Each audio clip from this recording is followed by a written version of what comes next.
What's going on? I'm Nando. I'm Sneeze Jay.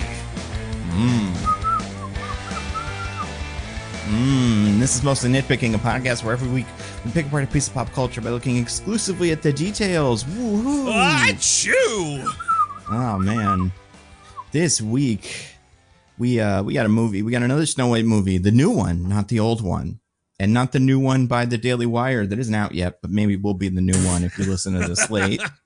And not the one that I came up a couple times when I Googled this that apparently got made recently called Snow White and the Seven Samurai, which I imagine is one of those kind of Pride and Prejudice and zombies-y ones. But yeah, that might be the best one out of all of them, probably. Do you think it's actually just a movie inserting Snow White into the classic film Seven Samurai? It's very possible. Or is it just a film inserting the Seven Samurai into the classic fairy tale Snow White? Like, is it just she stumbles upon a little, a little hut in the middle of the woods, like she does in this, but instead it's seven, soldiers of fortune or whatever you would describe them. Or maybe the seven dwarves just have samurai swords instead and cut everybody's heads off at the end of the movie. That'd be pretty cool. Yeah, I'd be down for that. But we'll get to it. We won't get to that, but we'll start talking about Snow White soon. I mean, maybe one day we'll watch Snow White and the Seven Samurai. We can't rule it out. Yeah, especially with the March Madness tournament. If anybody hasn't picked their thing yet, very welcome. Is that a segue I hear? That. Yeah, let's do a little check-in on that March Madness tournament, because it's madness, much like some of the things in this movie, like the evil tree and stuff, Yeah.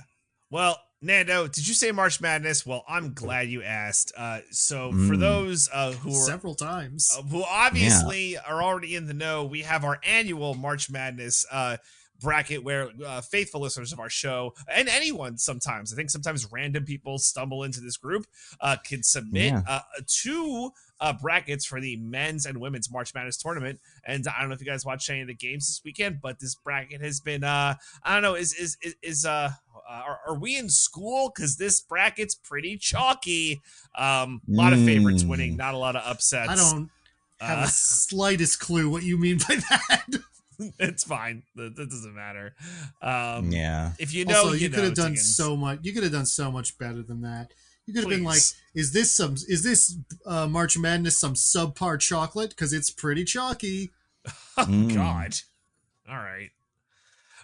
Is this March Madness? What do people do with chalk? I believe in you. What was the name of the guy from Chalk Zone who was like a superhero or something? You guys remember Chalk Zone? Kind of. Yeah, I remember Rudy's got the chalk zone. Yeah, and Rudy, I guess, would be. But he had like a superhero too, who had like a little, hey, it's me, the guy who was like his first. Remember? In like a little outfit. In my head I want to say Snaps, but I don't think that's right. I think Snap is actually right. Yeah, that would definitely be what I would say. So is Snaps here because this bracket's pretty chalky? Yeah, oh my God, that would be Snap. mine. I'm a genius. Yep. Wow. You're a genius at this. Yeah. So that's what I came up with. Anyway, we have a leaderboard, and I just want to go over who's in like the top positions right now. This could change because we got the round of Sweet 16. All this is going to be different by the time you listen, because this won't be remotely what is accurate when you're listening. Right, but that and like Captain America: Brave New World, the leader will change. The leader may look different in your future reshoot of the bracket. You never know. So you got to wait until the bracket's fully over to understand who the leader was the whole time. Yes. I mean, by the time they listen to this, the bracket should be over, shouldn't it? No. I think it stretches until, at the end. April, 3rd, 4th, or something like that. Yeah. So yeah, we'll have another update next week. So it'll be fun. This is all fun. April 7th. That's when the finals are. So we got some time. Yeah. Fuck is it called March Madness? It starts in March, Diggins. Yeah. They could shift it like 1 week and it would all be March. That's true. Stop it. You're a tourist here. You don't sports. Anyway. I wouldn't talk about this at all if you didn't make me. That's a good point. Did you submit any brackets? I did. They were both random, and they're both doing bad. Oh, sorry about that. Well, All right. Well, who's the current Samuel Stearns of our bracket? So right now it is East End Down. That's not a movie. I'm pretty sure it's just a name because I looked up East End Down and it's not a movie. Pretty sure it's just their name. So they're in first. Second place is this is a movie. It's called Nako Ikatsi. I'm definitely pronouncing this wrong. I'll put it in the chat. Better not be no Johnny Stacchino movie. I don't want to see no Johnny Stacchinos in here. I looked up what this is. This is a movie, and it's like some bullshit, and there's no... Well, I shouldn't say there's no way we'd ever do this. That seems mean. But, like, it's not a movie. It's, like, some kind of, like, visual, musical experience about, like, violence in America. It's not actually... Well, like, it's a movie, but it's, like, not a narrative movie. It's just some shit. So, like, that's a troll, but, I get it. I respect you. I respect you trying to troll us. I don't know if we mentioned this before, but we do have veto power. That time we made Alex bully him into not having us do 42, and instead we did Sky High. So there is precedence for us bullying the winners. And actually, there's a tie for second place. Also in second place is Dylan's AI picks. Again, not a movie, but I like that name. And then in fourth place, because it's tied for second, so we go right to fourth place, we have Man Tis Shrimp 1. I was really hoping that's a movie, but it's not a movie. I was really hoping there was a Man Tis Shrimp movie about like a man shrimp, but it's not a movie. Again, just a name. And I want to say, Dylan, if you did use AI to make your picks, then I'm disqualifying you. No. Depends on what your language model was trained on. If it was trained on all of our podcasts, then you should definitely do something about that. Whatever they use to kill Ultron, do that to that long language model. Jesus, I can't even say it. Do that to that. Get the computer dead. That's what I say. And then there's like a 7-way tie for fifth place. And I just want to read some of the movies because there are movies here. We have The Blind Side. Okay. Pocahontas 2. Hell yeah. Oh, yeah. In England or something, right? Or whatever. I think I've seen that one. We have Yours Truly with Swing Vote. That was my submission to the proceedings. Right. We have G-Man Picks Us 2019. I guess that is maybe a movie or not. I don't know. Oh, just Us, right? The movie Us, I assume. Oh yeah. Oh yeah, duh. I think I've seen them talking about it in the Discord just because it's such a weird movie. So right. That's fair. Sucker Punch. Sucker Punch. I would love to do that. And then lastly, there's two here, so I guess we get to pick. We have Tank Girl / The Spirit. So maybe we pick one of those two. Seen The Spirit, never seen Tank Girl, so I don't know, but those are interesting. All right. And that's men's or women's? That is men's. So I will go to the women's now. We have a tie for first place. In first place we have Kierkorth. Again, not a movie, just a name. And also East End Down. Question. Wow. Probably won't happen, but if East End Down wins the men's and women's bracket, do they get to pick two movies? Yeah. Absolutely. Okay. For sure. All right. Well, shout out to East and Down. We have, it's like an 8-way tie for third place, so I'm just going to go through these. We have Lady Ballers. Oh, I haven't seen it, but I've seen the video and I feel like I've seen it, so I can watch that. Again, Nakio Katsi. I don't know what this is. I know what it is, and I'm not down with it. Bildis's picks, sports picks. I think I've seen sport before. ESPN fan 17794699751. Shout out to you. This Love one it. would be fun. Now You See Me 2. Where they replaced the one with the other one or something. And Woody Harrelson has a twin brother. I know some things about that. Pretty fun. We got Vinny the Gooch, friend of the show, Vinny the Gooch. We have Checkmate, who I think has won before or has done well before, but I know I've seen this name. And then finally, Now You See Me 1. So, could be doing one of the that will be. That's very good. I like that. Both of the Now You See Me's. Yeah. Well, I don't know if there's a Now You See Me on the men's side, right? Because these are both in the women's. So I didn't see if the men's side has a Now You See Me. Let me scroll. Speaking of people getting to pick movies, Nando, did we ever get an answer from the Movies Fantasy League winner? Oh yeah, we totally did. Yeah, they definitely identified themselves.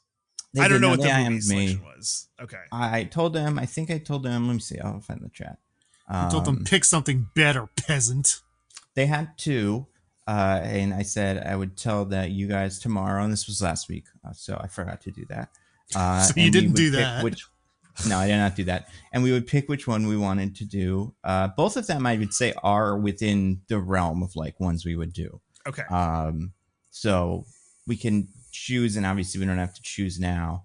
It's between currently on the, like, for what they said is between Batman Forever, the one with Jim Carrey, okay, and The Happening, which we have never done. Now, like, I could probably write you the script for Batman Forever from memory, considering how many times I've seen it. It's a great movie, but like, you know, there's that. It starts with the robbery, and the guy's like, "Oh no, acid!" Remember that bit? That bit's weird.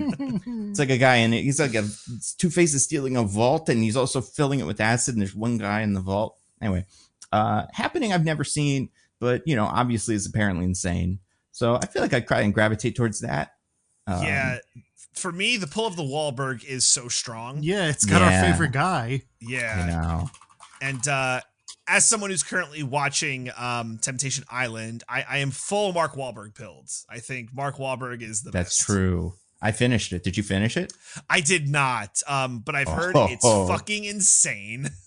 It is. I think a lot of these shows, the end is not the most exciting part, but it does have some more weight than I expected. It's better than fucking, what's the other one where they kind of trying to cheat on each other? Too Hot to Handle.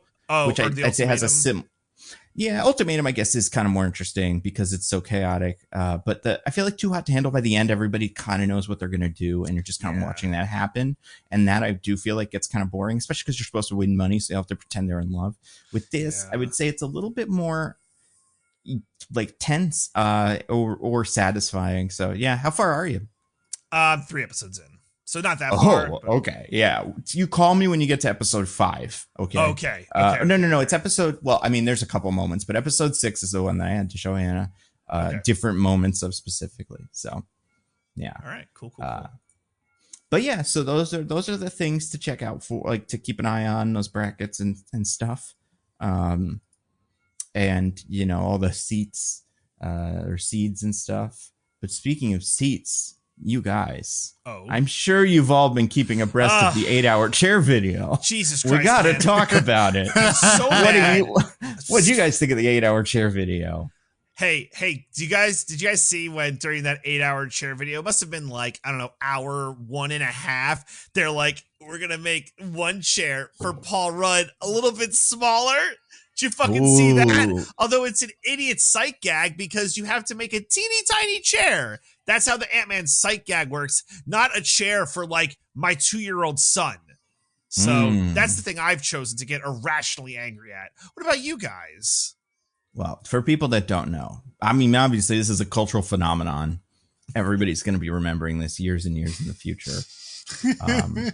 Marvel Entertainment, the YouTube the YouTube channel or whatever, put out a video this morning called, like, a live video called like Avengers announcement or something. Nobody knew what it was. People like me didn't even know it was coming. So it was like very, very confusing to everyone. And it was just, how many hours? Let's see. Because I have the short version because they put out a minute-long one. It's like, yeah, just watch that, you know? Then it's pretty good. It goes through them in a pace that's like about as long as it takes to read, plus a second to react to them. But let's see. The actual video played for... Oh, I guess they've taken it down. The live one. It was like 8 hours or something. It was insane. It was stupid long because it started at noon.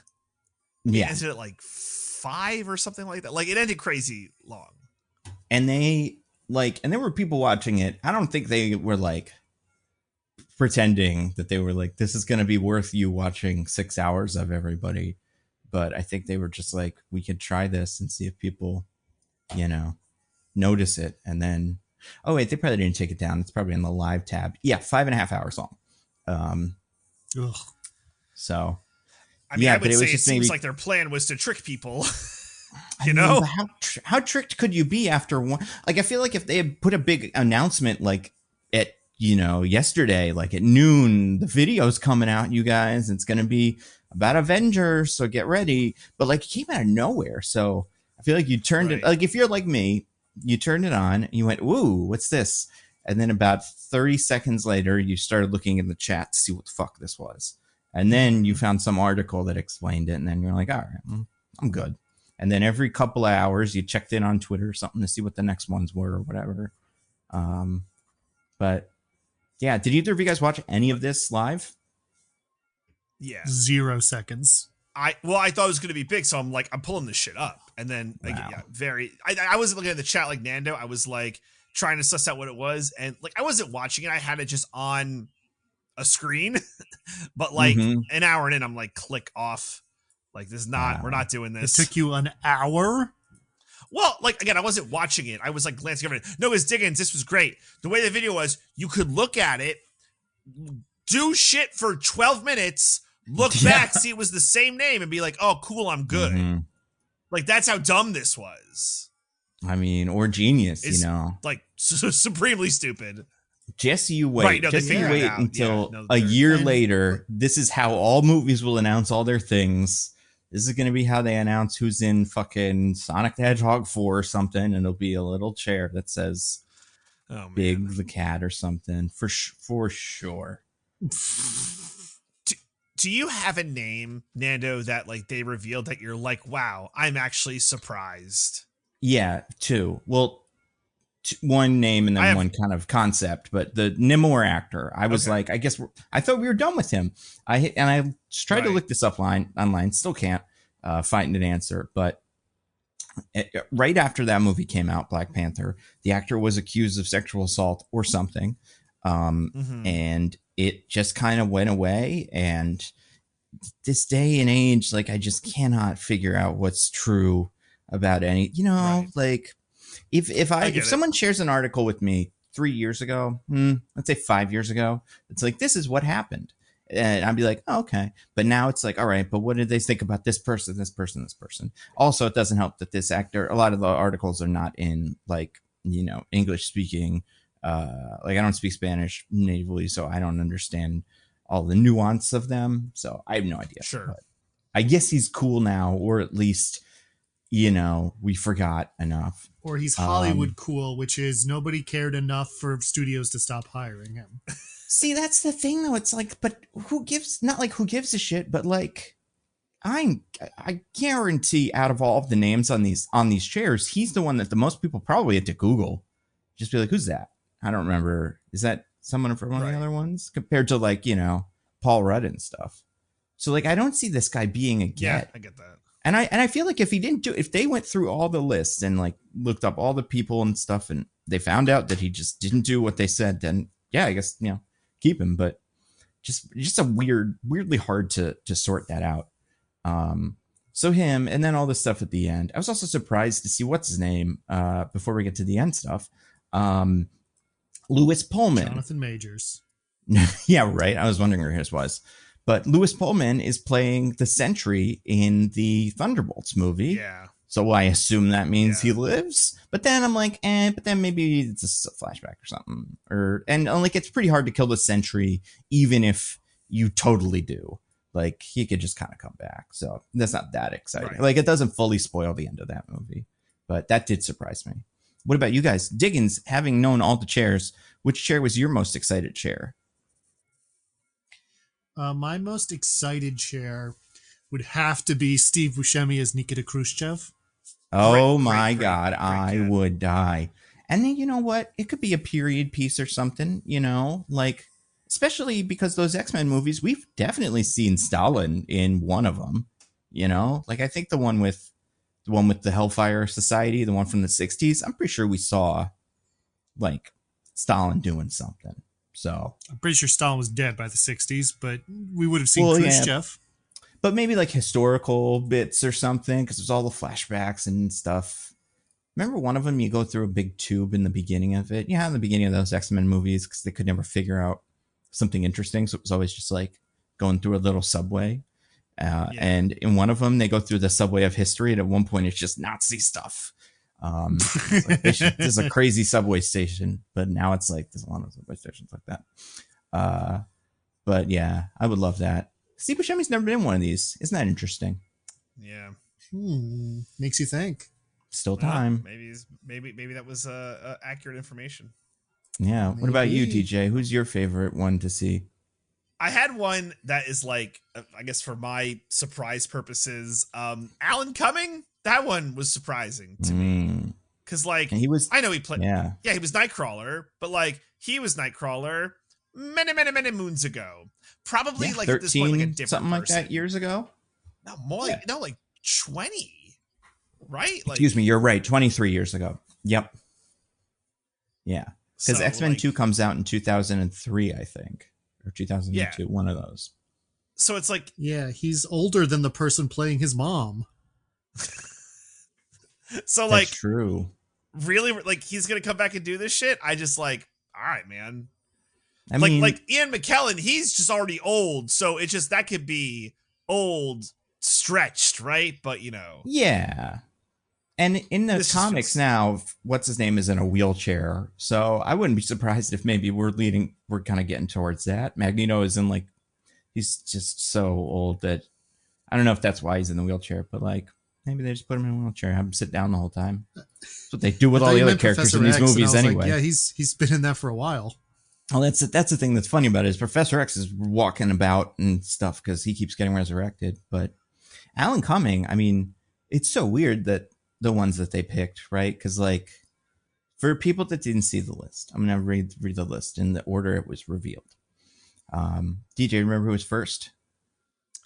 Our boy, Chris Hemsworth, the Huntsman himself. That's right, Chris Hemsworth. Baby.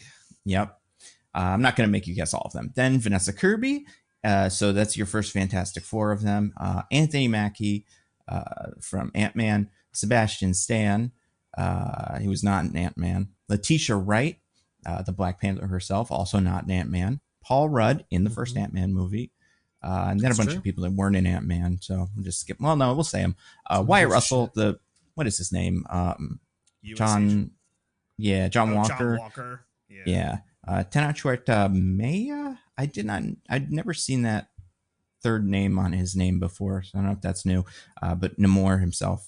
Eben Moss-Baccarat from The Thing and stuff. Simu Liu, Shang-Chi.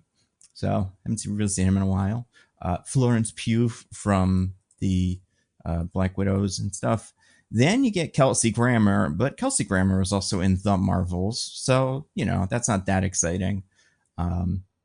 Lewis Pullman, what's his name? The Sentry. Danny Ramirez, New Falcon. He's the other one that I feel like a lot of people probably had to Google. Joseph Quinn, new Johnny Storm. David Harbour, the Russian and annoying one, whatever his name is, I can't remember. Winston Duke, M'Baku, also in the movie Us, what we might have to do on the podcast. Hannah John Kamen, The Ghost, Tom Hiddleston. So that one was kind of a surprise. Not like a surprise, but it was like, oh yeah, that's right. He might be in one of these. And then Patrick Stewart, who was also in Doctor Strange, so like has been in these before, kind of. And then Ian McKellen, who has not been in any of these Marvel ones. And then Alan Cumming, the third X-Man, the Holy Trinity, Professor X, Magneto, and Nightcrawler. Followed by Rebecca Romijn, James Marsden, Channing Tatum, Pedro Pascal, and Robert Downey Jr. So. What they didn't tell you in that video is that Patrick Stewart and Ian McKellen are not being Professor X and Magneto. They're actually reprising their roles as Vladimir and Estragon in Waiting for Godot. Yeah, be very sexy good and exciting. I mean, yeah, this is it's a pretty crazy list, but yeah, I do think Alan Cumming being third is weird. Well, I think part of what's so weird about it is like, obviously Patrick Stewart and McKellen, those guys are like famous actors who've done a bazillion things and are known for other stuff outside of this, and always were, right? Like, I don't think Patrick Stewart got more famous since the X-Men movies. I would say his fame probably plateaued right around that first one. Ian McKellen, I would say, also about the same. Alan Cumming, way more culturally relevant now than he ever was when they were making these X-Men movies. Hell because of the Traitors show.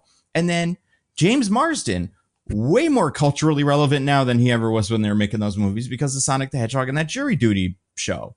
So yeah, he's Sonic's dad. He is. And the guy from Jury Duty watched all those first two, at least, Sonic movies, and he said they were pretty good. So, so I think that's interesting. Alan Cumming and James Marsden both like matter now, way more than they used to. Do you think Alan Cumming doesn't have to wear the makeup this time? Probably. Well, it's all CGI. They put the dots on his face. Like they did with Caustic Grammar. Just do a CGI guy and have him do the voice. Yeah. Oh, do you think he's probably not even doing the mocap for it? He's just like in a fucking box, just doing the. I mean, if he wants to climb on the ceiling or whatever, I guess he can. But I wouldn't imagine it's something he can do.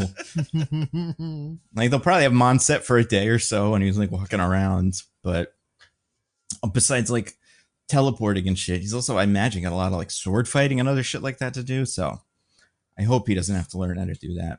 One of you Unless he is wants a to. traitor. But Which well, who in this all. group is a traitor? Who's the traitorest of them all? Like Florence Pugh is a spy. Maybe it's Doctor Doom himself. But U.S. agent sometimes is evil, depending on whether the writers think that or not. yeah, depending on the episode. And yeah. Don't you talk bad about Decapitation America. He's the best. I mean, he's the new Captain America, probably. If if we actually had one. Also, Rebecca Romaine is an interesting one. I imagine she is also not going to be like, I don't think any of them have to put on a big fucking thing anymore, which every time I read an interview or see a thing, they're always like, it was the worst experience of my life. So even though it usually tends to look better, I'm like, it's probably fine. It's not worth it. So good for her. She's also like, not really a humongous star. So I'm glad she's getting back in these. And then Channing Tatum from Deadpool. Can have his little stick and stuff. Good for him, man. Good for him. He really made this work. Yeah. Do we think that Deadpool and Wolverine will be in this? Like, yeah. Yeah, okay. Well, like, it's weird, right? Because, like, let's say, Mike, what did you guys get from this cast reveal in terms of, like, what you think the movie is now? Or, like, what this told you about the movie? A good nap. Oh, Jesus Christ. 5 hours is a great nap.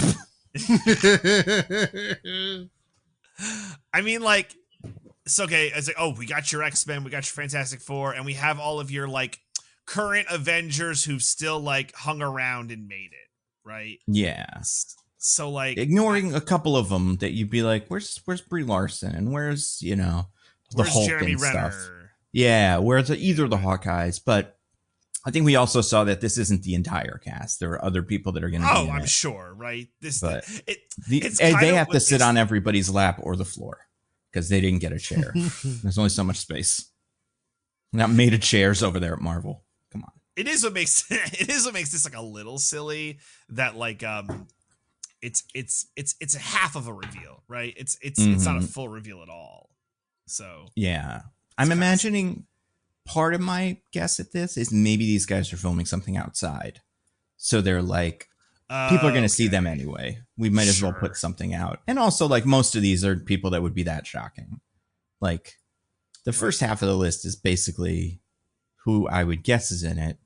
And then the X-Men, once you find out, like, oh, Rebecca Romaine accidentally in an interview or something in like a month says, oh, yeah, excited to be in those Avengers movies again. Then you go, oh, I guess the X-Men are in it. So that makes sense.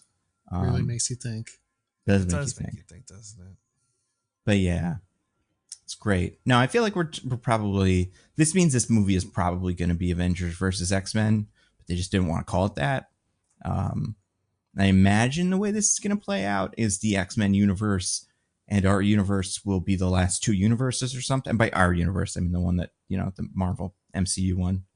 And then they have to fight each other and stuff. But that makes me go, well, Deadpool's not in that universe. He's in some other Deadpool-averse that like doesn't have the X-Men, and him and Wolverine and Laura are like doing their own thing now, I would assume. Right. So I don't know if they will show up immediately. I have a feeling they will eventually. I have a feeling we're going to get a video maybe like, pretty soon where like Deadpool has taped a bunch of names to like folding chairs or something and has, garage and he pans yeah. over them and drops the camera or something, you know, like a little bit. That'll be cute. Yeah. But then this would suggest that Channing Tatum is from that universe, which is not usually, you know, I don't know. He's never been. They had a Gambit in those, right? It's that guy from Friday Night Lights, who everybody hated. He was in the Wolverine one. Oh, You know what I'm talking about? my gosh. Oh, Taylor yeah. Kitsch. Yeah. Forgot about So that. he can go fuck himself as far as I'm concerned. The only other thing that's a little surprising, pretty sure James Marsden dies in one of these, right? The Doesn't he Phoenix die ate in the him. third one? Yeah. The Phoenix ate him. So this nom, would nom. suggest to me that this is the good Days of Future Past timeline, because he Right, is with the alive in that. Yeah. And so great. Cool. They should bring all those Days of Future Past guys back. Bring back Bishop. Bring back Blink. Bring back Hell yeah. Warpath. Bring back who the fuck else was there? I mean, Halle Berry, right? She can be there. Yeah, you know what? Screw Storm. As long as we get Blink, that's what the fans are looking for. I mean, the interesting one that I didn't see on this list, because this is really, besides this being all the X-Men, this is pretty much everybody in the second X-Men movie, right? The one that Nightcrawler is in. Right. No Iceman, no Aaron or Sean Ashmore or whatever. Probably too busy filming some video game or whatever he does now. And no Anna Paquin Rogue. I hope we get a good Rogue bit in like a cool costume and stuff, where she actually gets to fly around and stuff. Yeah. But the one I'm curious about that I think they kind of have the balls to do, Marvel could do it, is like a Elliot Page, you know, Shadowcat something, some sort of, you know, gender swap version of Shadowcat. I was gonna say, I don't know that he's gonna want to go back to that. But like, we could just say the characters also, you know, do what they did in Umbrella Academy, and it's just like, oh yeah, I guess Shadowcat was trans. I mean, did they have like a horrible time doing it, or is it just like probably Well, weird? I just meant that, you know, gender stuff. He might not be wanting to sort of. Yeah, I mean, I think they could make it just have him be a guy, and then at this point in his life, Diggins, can I give you a counterpoint? I'm listening. Money. Mm-hmm. Yeah, that's the other one. To throw that Sometimes one that truck of money, but then vroom, also vroom, bitch, woke. vroom, vroom. Yeah. Oh, yeah. So yeah, they put out the chairs and stuff. I'm glad they put out the chairs. Me too. Do you think they did that for the Snow White movie? You think they thought about it? And then they were like, well, we can't put the Gal Gadot chair anywhere near the Rachel Zegler chair, otherwise they'll fight. And then we don't have chairs for anybody else because we haven't figured out who's in this movie yet. So you know what? Let's not bother. Like, who's the third most famous person in this movie? Of the chairs? Yeah. Oh no. In Snow White. Oh Jesus. Like, what we third get? most. 2 chairs, and then we just give up. Like, I wouldn't recognize any of these names. Who's the guy who played the huntsman? Titus Burgess. Oh, he's not the huntsman. He's one of the dwarves. Wait, Titus? Well, we don't see the dwarves. The dwarves don't. Oh wait, Titus. Which dwarf is Titus? I don't remember, but his name was in the credits. I believe you know. He was the Bashful. crossbow Get guy. The fuck out! No. Oh no. Bashful. Yeah, He's one of the dwarves. Like one of the, you know, yeah, I gotcha. Mounds, as I call them, mounds of horror. But so then, yeah, for sure, him. I didn't clock him at all. Well, speaking of that, speaking of Titus, let's talk about a movie that had Titus in it. Well, wait, hold on. Yeah. Hold on, Nando. There's one more order of business before we move on to the movie. Oh, what's that? Which is that I was gaslit on this podcast, and the record has been set straight, and so I need my moment of vindication. Oh boy, I don't even know what this is about. Live, because Nando insisted to me that Mr. Peanut says I was a wartime president and now I'm a wartime general, or the opposite, whatever. Oh, yeah. And that's not a real line in the movie. Oh, no. Somebody put it in their Letterboxd review, and I just assumed that was a line because it seems like something he would say. But that's true. Pretty sure DJ also said that. We all yeah, well, believed I it. agree with whatever the strongest opinion is. So, you know, if you just say something like Yeah, really but convincing, I you believe guys it. were like, that's in the movie. And I was like, I don't think that's true. That's from Brave New World. And you guys were like, no, it's in the movie. And I was like, I mean, it might be, but I don't think so. And you kept browbeating me until I said otherwise. And now I'm here to say I was right. I should have stuck to my guns. I've been vindicated by history. You should have. You shouldn't have bowed out like a little Yeah, you should have stuck to your guns. business. Well, as long as you both acknowledge that you were wrong and also stupid and also wrong. I think you I'm should have often said wrong that. and stupid and wrong. I think DJ is that as well. But I think for us, for me at least, in my heart of hearts, it's a better movie if he says it. Diggins, you should be honored to share this podcast space with me, because the stupider I look, the smarter you look. So you're welcome. Too bad, because I'm the dumbest motherfucker alive. You can't have it both ways. You can't be like, I was right, I'm awesome, da-da-da, also I'm stupid. You can't have it both ways. Either debase I can absolutely yourself. have it both ways. That's how embarrassing it is for you guys that I was right about this. Oof. And that's how being stupid works. You know, the logic doesn't have to add up. You just say whatever you want. It's encouraged at this point. So, yeah, I think that works for me. Yeah. I just needed to make sure that Nando got honey roasted for that blunder. Okay. Very good. I did. So, correct. What were we doing? Oh, right. But then The movie. you guys, now that that's over, speaking of wartime, peacetime, whatever. Yeah, that's no peanuts though. Speaking of potatoes, we got to talk about this week's movie, Snow White. But do we have to? We do. I mean, I saw it, so that's the there's contract no way we're we not signed talking with the about devil. it. Some bitch. It is called just Snow White, right? It's not Snow White Yeah. and anything. It's just Snow White, so right. You know, the dwarves get short shrift in this one. Yeah, fair. So I agree. Yeah, considering all that they are, other crimes. Yeah, but yeah. So DJ, you're the IMDb'sman this week, so it's a me. Take it away. So it's time for the IMDb B as in spelling bee, where my two esteemed co-hosts have to guess the IMDb summary from imdb.com on the movie we are doing. And obviously, this is like the age-old question, tales of this time. Where does IMDb get the summaries for imdb.com? And it's crazy, guys. You'll never believe it. So, there are, every year, across all the universities across the globe, not even just America, across the globe, there is a surplus of interpretive dance majors. And these are people who decided that they want to do interpretive dance, like, you know, as their field of study. But there's too many of them for the amount of interpretive dance work there is. There's only so much interpretive dance work. So IMDb, because they have so many movies that need reviews, what they've done is they contract out these surplus interpretive dancers to watch the full-length movies and then do a 5-minute interpretive dance, basically summarizing the movie via interpretive dance, and then that is how the summarizers write down the movies for imdb.com, saving imdb.com a lot of time and labor. So instead of having, you know, because there are so few writers compared to interpretive dancers, they're using the surplus interpretive dance manpower to help write the movie summaries. That's great. Okay, great that they're getting that work. Yeah, no. Yeah, you know, it's really nice of IMDb to create, you know, job opportunities in the arts. Yeah. Okay. Is this something that they're good at? Like, are they like, you know, is this training they need to get after the fact, or they just kind of go with it? I think it's vibes. Yeah. Because the movies are coming out so fast, right? You know, it's 1 week you're doing Snow White, the next week you're doing Working Man, right? You just gotta, and then you got the backlog. You just gotta go. You just gotta go. Tell me about it. No sleep for the wicked. Okay, so now this summary you have to guess. Okay, so I'm just gonna talk about.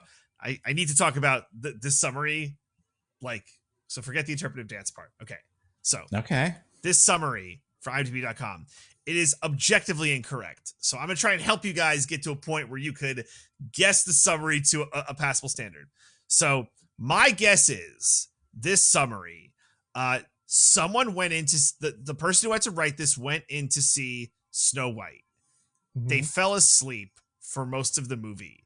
They Right. woke up with about 20 minutes to go, but they're like, well, I can't just give it away, so I'm going to keep it vague. So I'm going to take the last 20 minutes of this movie, vague it up, and make that the summary. Okay. Does that Give it a help in shot. any way whatsoever? Yeah, no, I mean, that definitely Kinda. set me in a direction. So That's all I wanted to do. All right. Okay. So who gets to go? Diggins, you get to decide who goes first. I get to choose. Yeah. And I'm going to go first Okay. this Okay. time because I think I've got it. Okay. brave. All right. In this reimagining of the first ever Disney animated movie, Snow White must Snow White must inspire her people against the evil reign of her stepmother, the queen. All right. Nando. Okay. I'm gonna say Snow White. See, mine was pretty close to that, but I'm gonna try to figure out what the differences are. Snow White needs to.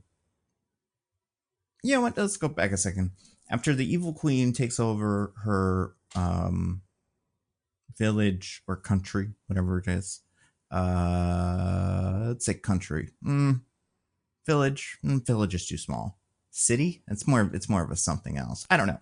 After the evil queen takes over Snow White's locale, Snow White needs to rally. I can't remember if he used this word. With the people and lead a revolution to save the country.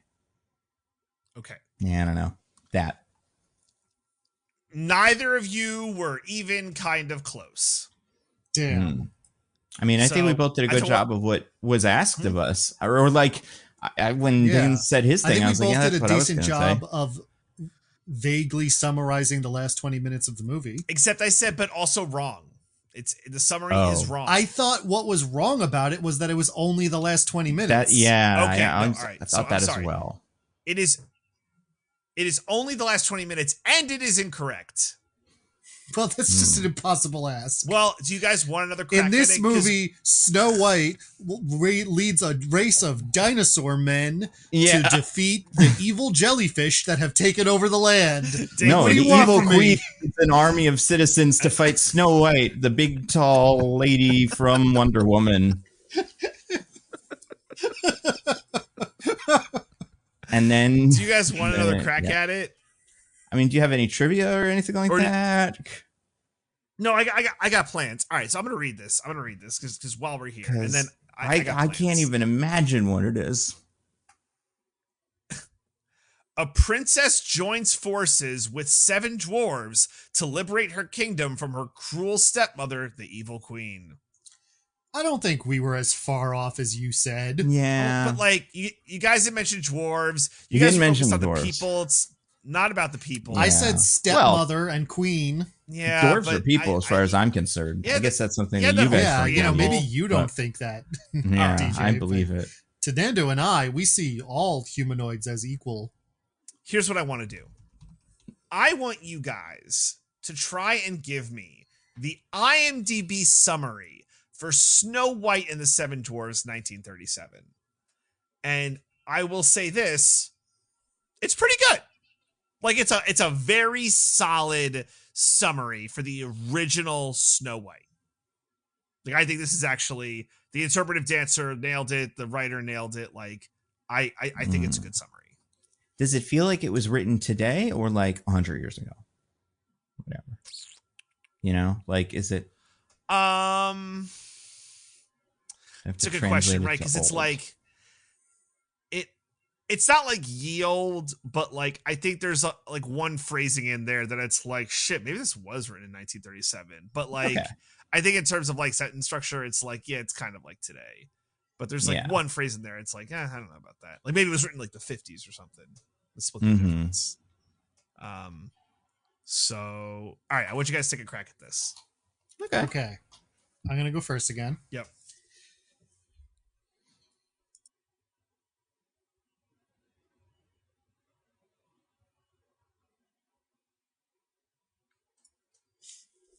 We can edit that out.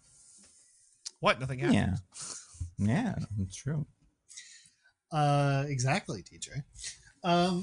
Okay, so the beautiful Snow White is taken in by a friendly group of dwarves after fleeing from her evil stepmother, the queen, who tried to have her killed due to jealousy over her fair looks. All right, Nando. Okay. After the kind-hearted Princess Snow White is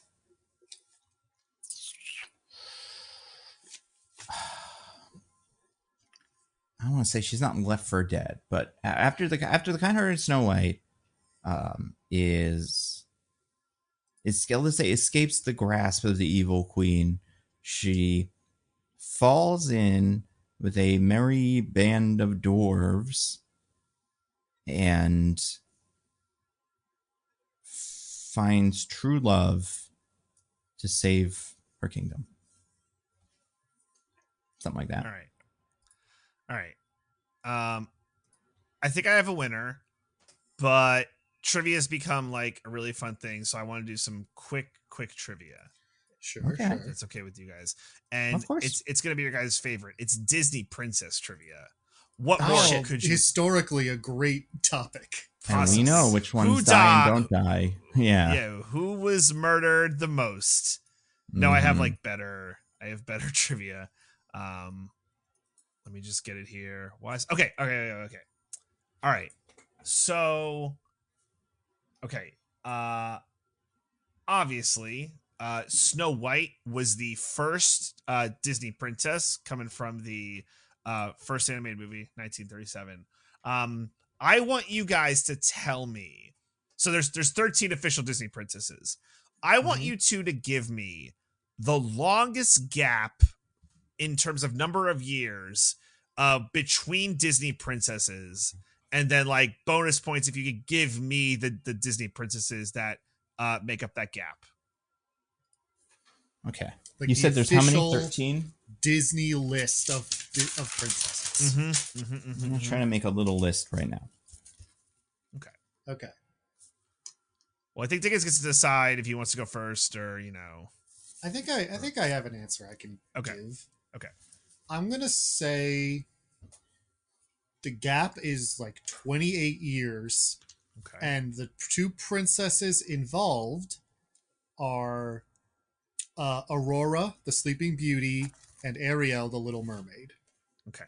Nando. Yeah, I like that one. I think you're right on the right track. Ariel's definitely the first of that generation. The only other one that's even close would be Jasmine, but Ariel's first. Is Ariel first, actually? Does Ariel beat Belle? Yeah, I think so. But then the question is there the question for me in my head when I wrote my list is, does Cinderella come before or after Aurora? Because they both feel like they could be of the same time period. If we're saying Ariel is 89, Cinderella, I'm going to say, I'm going to give it less time. I'll say, but then,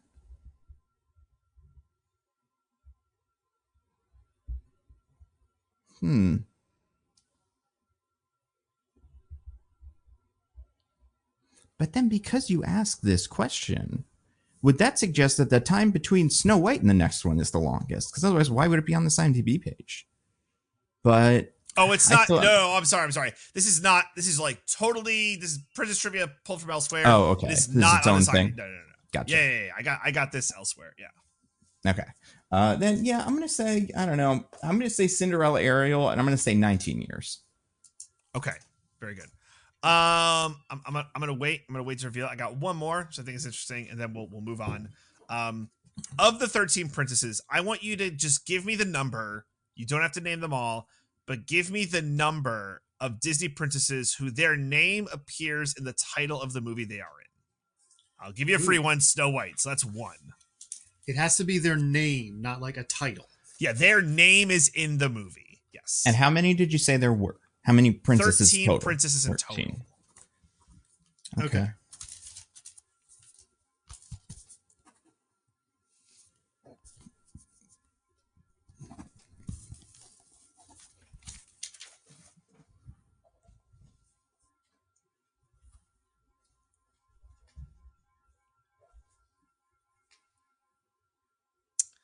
The tension. I want to like narrate this. Okay. The tension is real here. I think I have my answer. Okay. I'm close. Just give me 1 second to like think through that one fucking god awful scene. Oh right, her.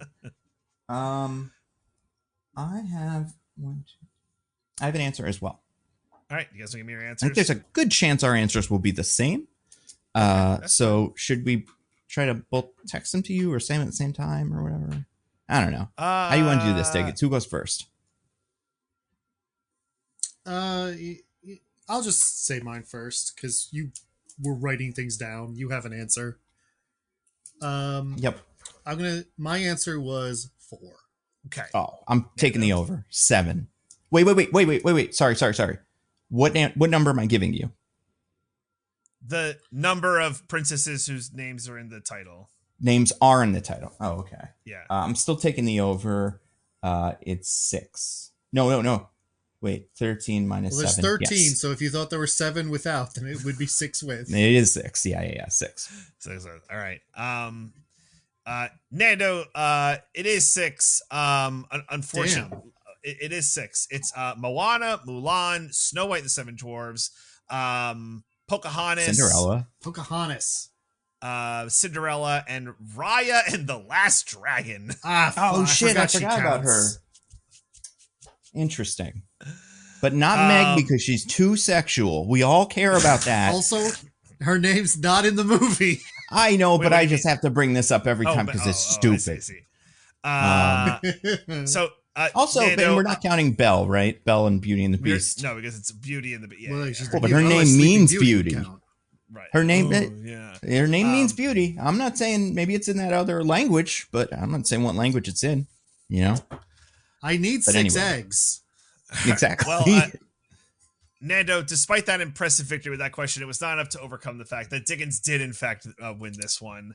Yeah. Horrible. Diggins, very impressed with that first question. So you were right. It was Sleeping Beauty to Little Mermaid. You were only slightly off. It's 30 years, 1959 to 1989. But you're right there, man. That was good. Yeah. And then I think you had the meat of this summary better. You had the clauses flipped, but I think you pretty much had it. So this was exiled into the dangerous forest by her wicked stepmother. A princess is rescued by 7 dwarf miners who make her part of their household. You had the clauses flipped, but you had the basic ideas. Where Nando, I thought you were kind of like out there with some of the stuff. Yeah, I was getting it. True love and like my brain stuff is like huge that. and smooth. Yeah. Mm-hmm. So that means Diggins, you have 1, which means you can tell us what you think of Snow White 2025, not Snow White and the Seven Dwarves. Although I guess you could tell us what you thought of Snow White and the Seven Dwarves. How long has it been since you guys saw that one? Yeah, same. I don't think I remember a single thing. I did a little refresher for the pod just because I just wanted to know what they I rewatched right. the 2 songs that are in this movie after Okay. watching the movie to compare. Yeah. So yeah, obviously Rachel Zegler's woke DEI ruined this movie. Yep. No, but that's the Disney line apparently. You see they're pushing that in the trades. Horrible. I see somebody These is. I don't know if it's motherfuckers. Disney or a specific like journalist who has it out for her. Because I did see that apparently the journalist who wrote the new version of that, also wrote something similar negatively about the Scream girl. Remember that? When the girl from Scream got fired for saying things about Palestine. So it seems like maybe there's just some journalists who are like out to get these silly DEI kids, as we would say. These dumb college protesters, as Bill would say. Just be employed by Gal Gadot. Perhaps, yeah. Maybe. I mean, listen, if anyone's got to cape up for Rachel Zegler, it's us. She's a New Jersey native. We got to protect our own. She is a New Jersey native, yes. Mm-hmm. And we loved her dumb accent in that Hunger Games movie. Yeah. And I miss it, honestly. I like, where was it here? You know? She should have been in that other Snow White movie where everybody had to do a dumb accent. That would have been pretty cool, the one we just did. Oh, there is definitely somebody from that movie who was dearly missed in this one. Mm-hmm. Everyone else. Anyway. Yeah. No. Yeah, you're not wrong. Yeah. Okay, but yeah, so Snow White 2025 is a bad movie, guys. Let's not drag it out here. You all knew this was coming. This movie's it stinks, as Nando might say, and perhaps will say when I'm done talking. Rachel Zegler is, I think, doing her best. And I genuinely like Rachel Zegler a lot. I was really impressed by her in West Side Story, the Steven Spielberg one, when she made her debut. And since then, she's been in a succession of movies where she's doing her best. And this is the latest one. Yeah. Gal Gadot is terrible, as everyone is saying. Just absolutely baffling casting choice. She can't do it. How dare you? The dwarves are nightmare monsters from my most lurid fever dreams. I hate really looking at them. Yeah, wow. Every second they're on screen, I broke into a cold sweat.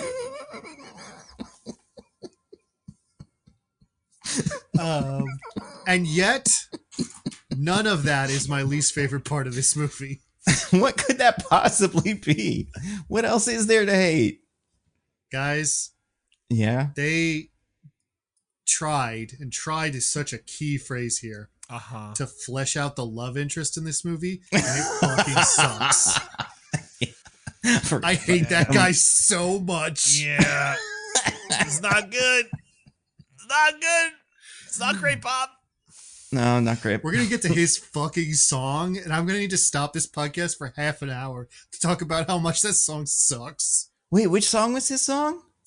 Princess Problems. Princess Problems. Oh, no. Yeah, I forgot about that. Princess Problems. Whoa. Girl, you got princess problems. It doesn't even make sense in the point of the story, which we'll get to.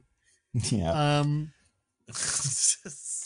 Which is to say that, like, pretty much everything in this movie that's not Rachel Zegler is either wildly ill-conceived, extremely poorly acted, or both.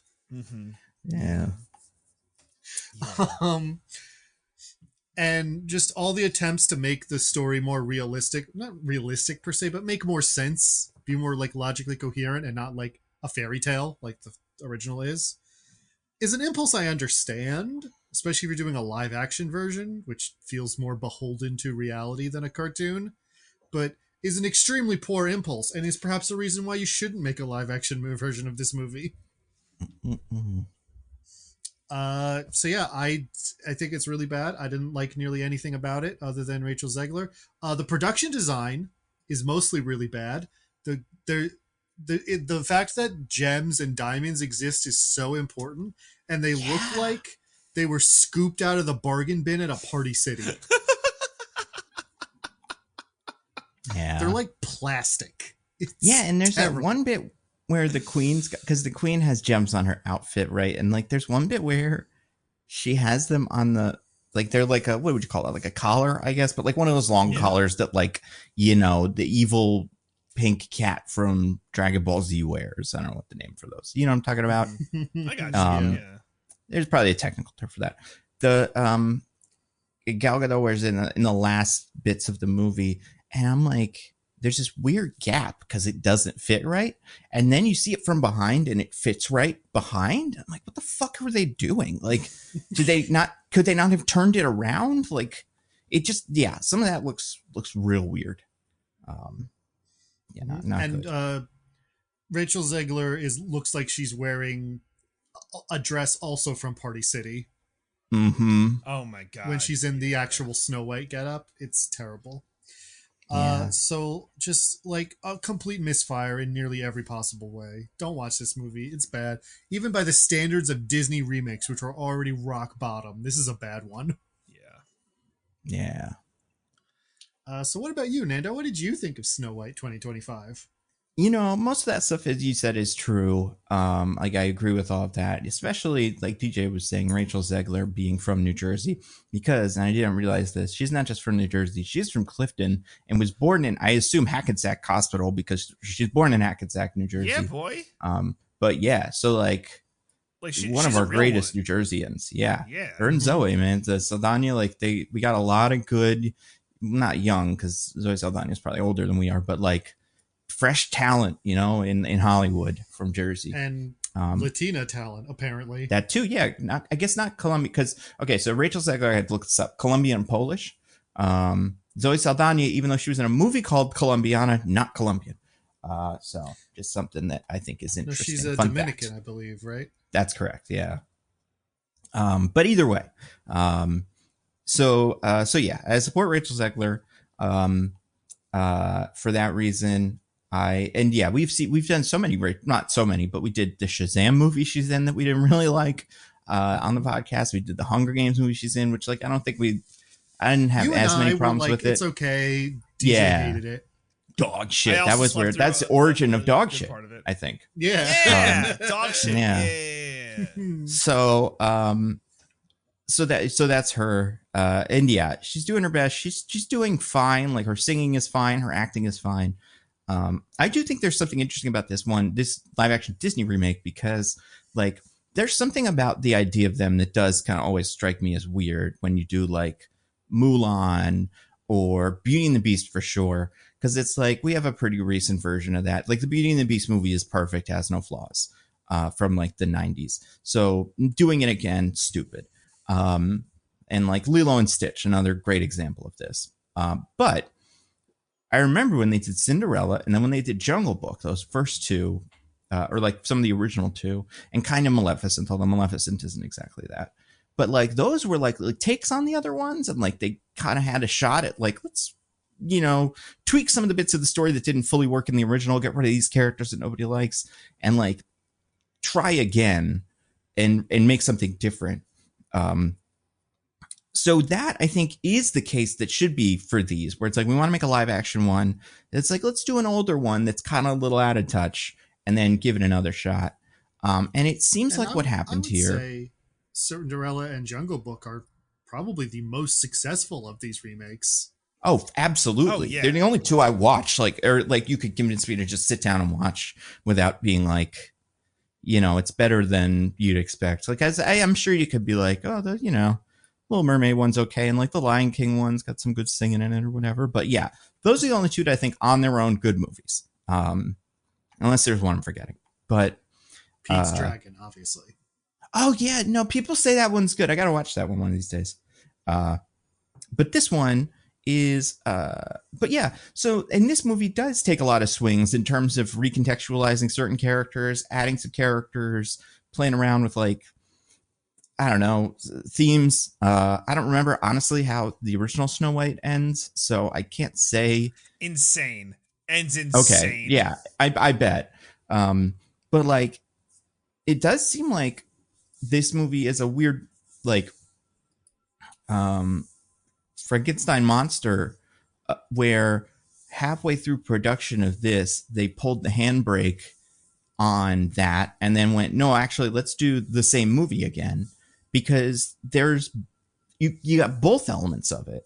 It doubles back into original Disney reboot, or like for movie territory, and that, I think, makes it so weird. And I besides that, I cannot stress enough, obviously Gal Gadot is bad.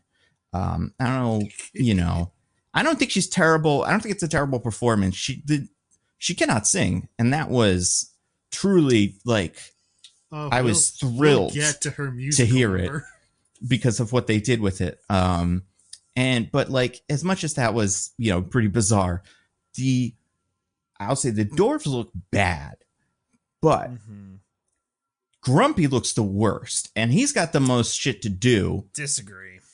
Really? Okay. Yeah. I have a best and worst for dwarf looking. Yeah. My problem with Grumpy is they made him they gave him a tight little body instead of a doughy little body like the rest of them, so it made his head look really big. And he talked a lot, so we got a lot of like close-ups on him, and they gave him a lot more like, I don't know, definition. It was weird. Right. And I don't blame any of the animators because I imagine this dwarf situation was a pretty late game addition, whatever it was they did. But like, man, stunk. Some of the most. I'm genuinely surprised when I was watching it. Kids weren't like, "Mommy, let's go, let's leave." Yeah, like the kids in my theater were mostly into it. There was one moment that actually got like a big reaction from some of them. Then I was like, "Oh, if you say so." But yeah, if you showed this to 5-year-old me, I would definitely have a really negative reaction to those dwarves because they're not even Uncanny Valley. It's something else. It's not because they don't look real, but they look. Parts of them are supposed to be real, and yeah, I hate it. Anyway, movie stinks. Don't go see it. You know, whatever Rachel Zegler does next, see that instead. I didn't like that Y2K movie either, which is a real bummer because like I was like, that's gonna be pretty cool looking, but it was also not that great. Let's see what's next on her thing that we can add. Nope, nothing. She has no movies on her next movies, so you know, good for her. She got her money. She got out. Yeah, get that back. If you have her be like in one of these Marvel movies or something where they're fine, she could be Jean Grey or Rogue or whatever. But God, just no more of this. And yeah, and I think out of all the Disney remakes, this is one of the weirder ones because of the choice of the fucking dwarves. DJ, what'd you think of this movie? So I got to mea culpa this with the Hunger Games movie because this movie is dog shit. This movie's true dog shit. It's dog shit in dog water in a burnt out dog park. It's what so is dog bad. water in this situation? What's dog water? What's dog water? Like pee, or like is it like water they've bathed in? And then is it like, who gives a shit if the dog shit is in water dogs bathed in? It's in dog shit water now. I always thought dog water was the water they drink from. Like, oh, it's dog water. That's water for dogs. I guess you know what? That's probably correct in terms of how that phrase usually goes in the world. But then again, dog shit being in dog water could be in any water. Right, doesn't matter what water it's in. All right, the other dog thing you said, I agreed with. I think that worked as an escalation. Okay. Right. Well, I appreciate that. I'll take those notes back to my dog guy. Yeah. But yeah, fuck this movie. You guys said all the things. My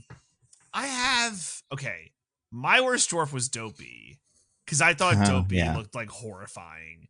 It was like the Mad Magazine logo come to life. I was like, I don't like this. I think the worst part about Dopey is they insisted on having close-ups of his horrible little face. Oh, just terrible. They had to give him a fucking character, which is quite annoying. Yeah, I felt bad for Rachel Zegler. I had you know, it's funny. She had gone to like the church I currently attend, the prep school that is attached to that church. She went there. Oh, get out. At the end of the mass on Sunday, the priest gives his announcements, and he was like, and by the way, St. Philip's alum Rachel Zegler is in Snow White, so you should all go see Snow White. And it was like, all right, shout out. That's the first way you should be like, religion, this might not be all above board. Just shouting out that Snow White movie. The priest has to be like, but you know, keep it open mind. You know, go see Snow White. I wouldn't get your hopes up, but I was going to say because he's a priest in a religious organization, they went on to say, although there is some woke DEI going on there, so if you don't want to, I understand.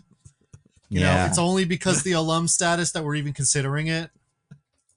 No. It's just cool. I go to a cool church, and not like a cool church where they're like it's in a basement. They're like playing guitar and like wearing jeans. Like Good, cool because that's not a church. right. Yeah, that's fair. A cool church where it's like, yeah, this is Catholicism, but like we're cool about it. I don't know. Do what works for you, people. Don't be so quick to kill God. Anyway, Well, we've already attacked and dethroned him, DJ. I don't We know have, what you want yeah. from us. He's back, baby. He got better. yeah. Would you I say know. that, wait? Would you say that God's not dead? I would say God's not dead. Yeah. I would definitely say God's not dead. God's not dead 3, as far as I'm concerned. God's not dead 4. Yeah, the one about adoptions or something. Oh no, the one that's just about homeschooling and has nothing to do with God. That's right. Yeah. Oh boy. Where was I going? See, I feel bad for Rachel Zegler. Okay. I think what's dumb about this movie is like the first 20 minutes. Everything. It's like, okay, this is more or less Snow White. They added some stuff to like put in how the evil queen got there. Yeah, that's fine. And I'm not even saying like it doesn't look good at all, but like you could argue that the first 20 minutes is like the start of a Snow White movie, but then it goes completely off the fucking rails. And right, what you guys said, they try and find a way to modernize it, but like this shouldn't be modernized. The point of Snow White, I mean, in 1939, I guess, besides to make money, was to be like, guys, look what we could do. Our guys who draw. They could take that and fucking movie and the sound and oh my god, this is crazy. And like making that a modern day movie in 2025, like those people were like, what are you, fucking stupid? Like it's not what you're meant to do. This is bad. So which is really silly of them considering they were saying it 2 years after Snow White came out and made a ton of money. Whatever. No, I thought they had that right. 1937. Did I get that right? You said 1939. Okay, whatever. Anyway, it looks bad, and I think Disney should stop doing this and maybe just now it's all Mufasa's. Make prequels. Make a prequel to Snow White. Or make new movies. No. They can't do that. We have to do our RIP. So I think the next movie could be Doc. We just do the Doc movie and his origin story, and how he met the about dwarves. how he got his doctoral thesis in gemology. Yeah, that's right. I think that's what we do now. We do Mulan about the dad. It's the dad Mulan. It's his thing. And it's how he got his start and how he got his little spit of land. And now that's the movie. I think building that's his like temple to the ancestors or whatever. In the backyard. Yeah, maybe catching a young Mushu or something, and then throwing him in the thing. So I think that's what we do from now on. I think it's all Mufasa's teacups. We can do one for the teacup chip in the Beauty and the Beast. Because what happened for the first 20 years? They just fucking were teacups. How does he pee? We'll never know. Never know. Let's do Queen of Hearts, but young. Princess of Hearts. We'll do her. Oh, and then, for sure. That one's an easy one. Have there be some even worse guy, and then she has to kill him to become the Queen of Hearts, and get kind of corrupted by it. Oh yeah, that's that one. Right, the Cruella girl boss anthem about becoming the evil Queen of Hearts. Yep. Cruella was a good version of that. That worked. I mean, we didn't like it, but like kind of people watched it. Yeah. So I think Disney do that now and stop doing this. It's horrible. This has to be the nail in the coffin, or the lock on the glass coffin if we're going to talk about Snow White. So what glass coffin, DJ? I'm pretty sure it's just a big pile of sticks or whatever. nothing there. Nah, we're gonna make our glass coffin. So that's that. Gosh. What a horrible fate we have. And Nando, I'm sorry. And maybe not sorry. Maybe it's okay that you get to do this, but you get to summarize the movie. And maybe that's okay. I can't wait. Having forgotten about the evil or the prince's song, or not Prince, but William's song, we're in for a bumpy ride, guys. There's definitely a lot more stuff I forgot that's not just that. But maybe my brain did just black that out. Yeah, and I mean, I saw it yesterday. Like, it should be pretty fresh. But we will see. Sorry, you guys. Time for a summary of Snow White from 2025. Like we said, not the one for Daily Wire, not the old one from cartoons, the newish one, Rachel Zegler one. Speaking of Rachel Zegler, did you know this? This is a true fact about Rachel Zegler. Do you guys know why she's named Rachel? No. This is a fact. I'm not making this up. She's named after the character from Friends. No way. Named after That makes Rachel sense. Green. The name became very popular because of Friends. Yep. Wow. And you know what that reminds me of is one of my favorite shows that I'm rewatching now, and not on the exact same schedule as everybody else that's rewatching it. But I am We're slightly rewatching. ahead of everyone else. Little We're ahead. ahead. Yeah. Yeah. I can't help but skip ahead. And, we started because we were tastemakers, the show Joey, the sitcom from the 2004s or whatever. And I just watched an episode. I don't want to say this is peak Joey because obviously we haven't seen the rest. Like, we don't know all the rest of Joey. Maybe it'll even get better. But There's I think this might be episodes of Joey left. Yeah, there's plenty of options or opportunities. I don't know how they can heighten from this because I do think this might be maybe the most Joey we've ever gotten. And yeah, it's a really special episode. What is it called? It's Joey in the Joey Great the Audition. Big Audition. Big Audition. Mhm. Yeah. Yeah. So I just want to talk about this real quick. Basically, first of all, there's two plot lines. They're both Joey-centric plot lines, which I think is great. One is Joey is trying to pretend to be from Northwestern University, where Alex is from, because Alex is hosting a get together of Northwestern alums in the LA area. And Joey is like, oh, those are all producers. One of them's a producer. And he assumes, because Joey is there, that Joey was also from Northwestern. And Joey, because Joey needs work and is like, I got to get my next big break, has a moment where he pretends to be from Northwestern, and then that spirals out of control, and to the point where he is like basically, doing like interviews for Northwestern and stuff. I liked that better. I think it was cute. I liked how it just, we didn't really check back in on it every time, but every so often you would check back in and it would have heightened to some extreme level, and the other characters would be like, wait, what are you doing? And Joey's like, I'm the president of Northwest University now or something. So that was cute. The president of the whole university. Yeah, he has to move back to take over his duties. He can't be an actor anymore. And Joey gets in some crazy hijinks, which, speaking of peak Joey, we got two of those in this episode. Two bits where a character was like, isn't this a fun situation or something like that. You guys, did that like strike you guys as well? Were you like, oh, we're doing this? Well, Nando, do you mean like two times where characters were like, oh, there sure is some wacky hijinks? Or are you talking about the two discrete instances of incest? No. We'll get to that. I'm talking about specifically when I think the first one is the neighbor friend whose name I always forget. Alex. Howie. Yeah, the boy. And he's like, Joey tells him, it's like, oh, I'm pretending to be from Northwestern, but I thought I'd have to do something. I can't remember what it is, but I guess I don't have to anymore. And then the neighbor says, wow, because that would be quite a situation. And then they just kind of move on from it. I love that. They do it again later when they're talking about the other plot line, and like, it's great. But yeah, I do feel like this had a fun sitcom energy. And it was also pretty weird and specific, like this idea that there is this Northwestern mafia. And I liked, what I liked about this, and this is good writing in general, Joey using his wits, limited as they may be, to like get through Northwestern situations, like when he's interviewing the kid and, kind of the kid asks things and he's like, schools and everything, it's not that important. Like when they ask him what dorm he's from, and he's like, all the dorms, I was in all of them, because his sex and stuff. I like that. I think that was great.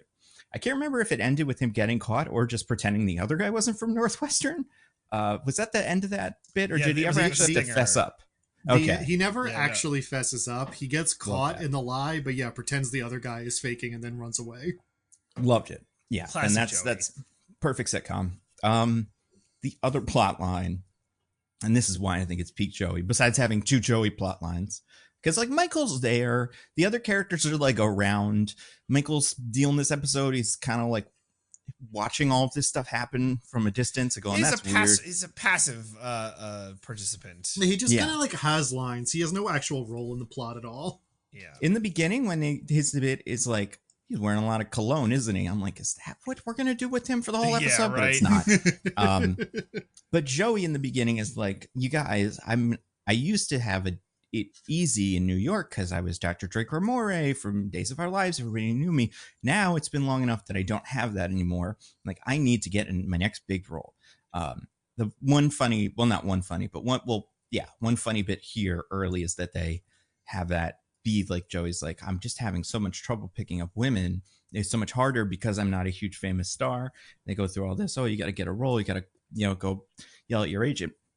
And then a woman comes downstairs from Joey's bedroom, and everybody's like, what you said? And he's like, hard, not impossible. And I thought that was funny. That's some Joey Tribbiani, baby.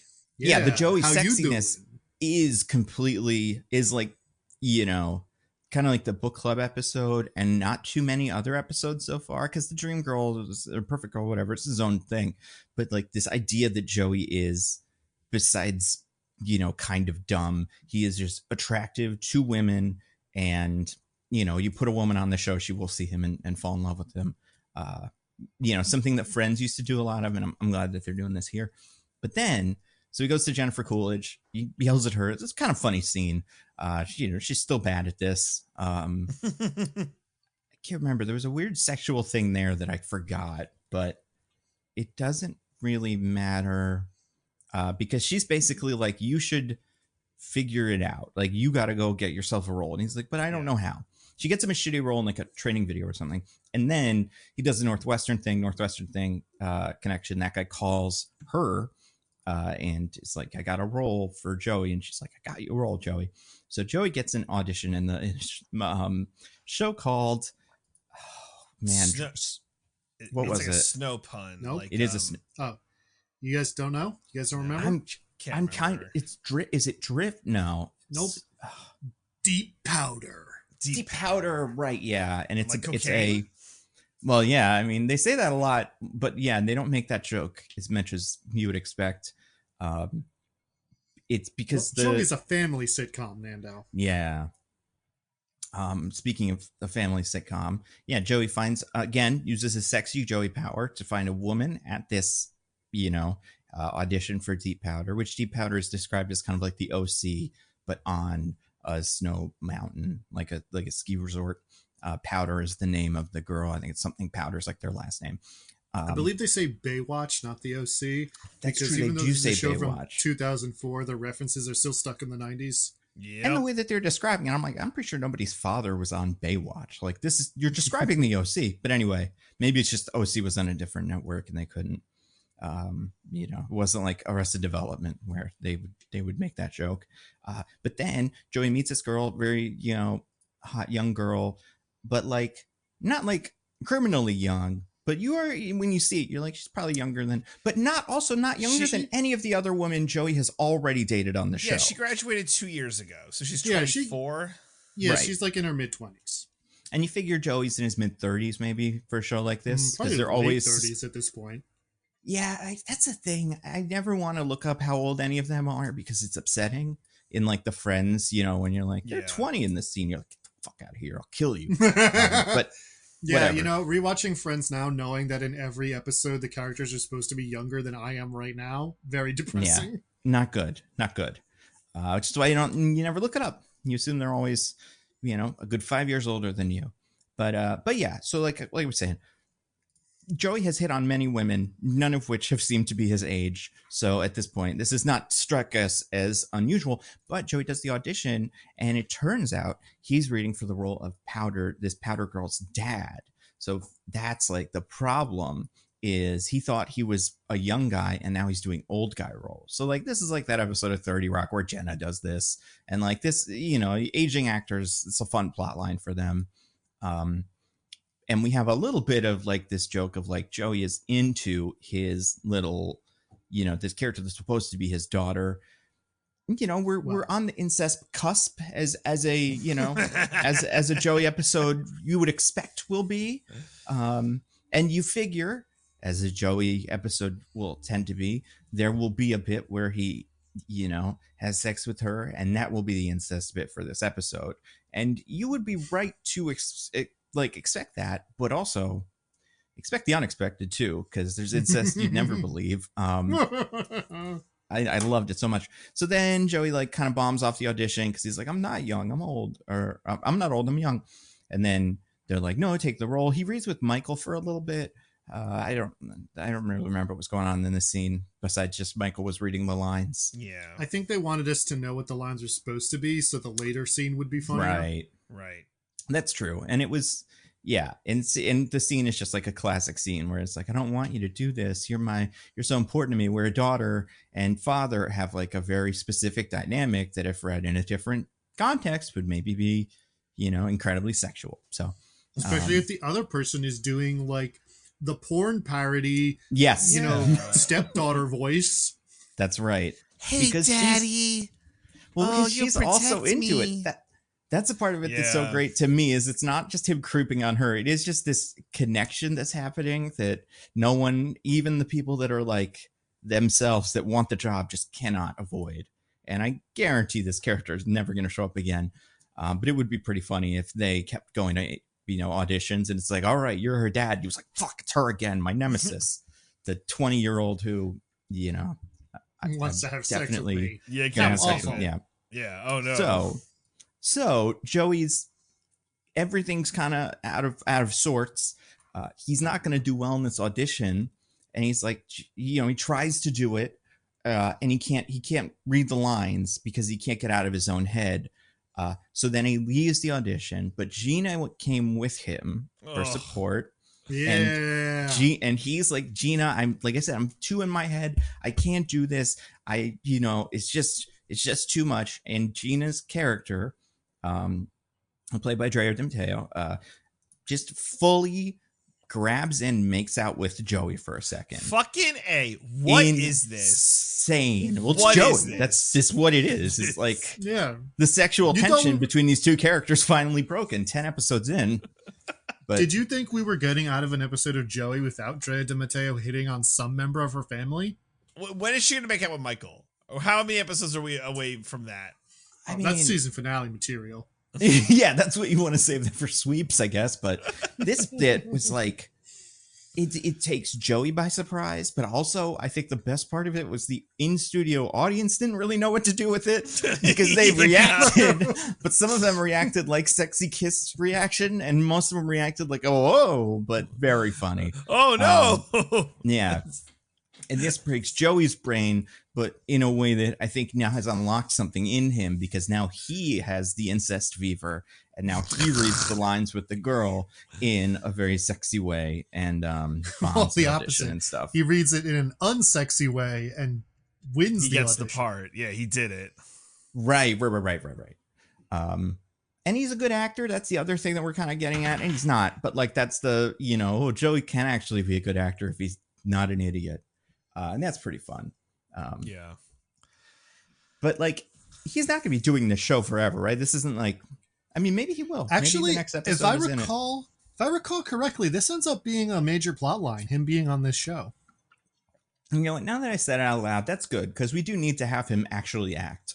Like, I think we can get a lot of fun out of him on set, clashing with writers and stuff like that. This Joey can't audition well. Plotline's gonna be real thin.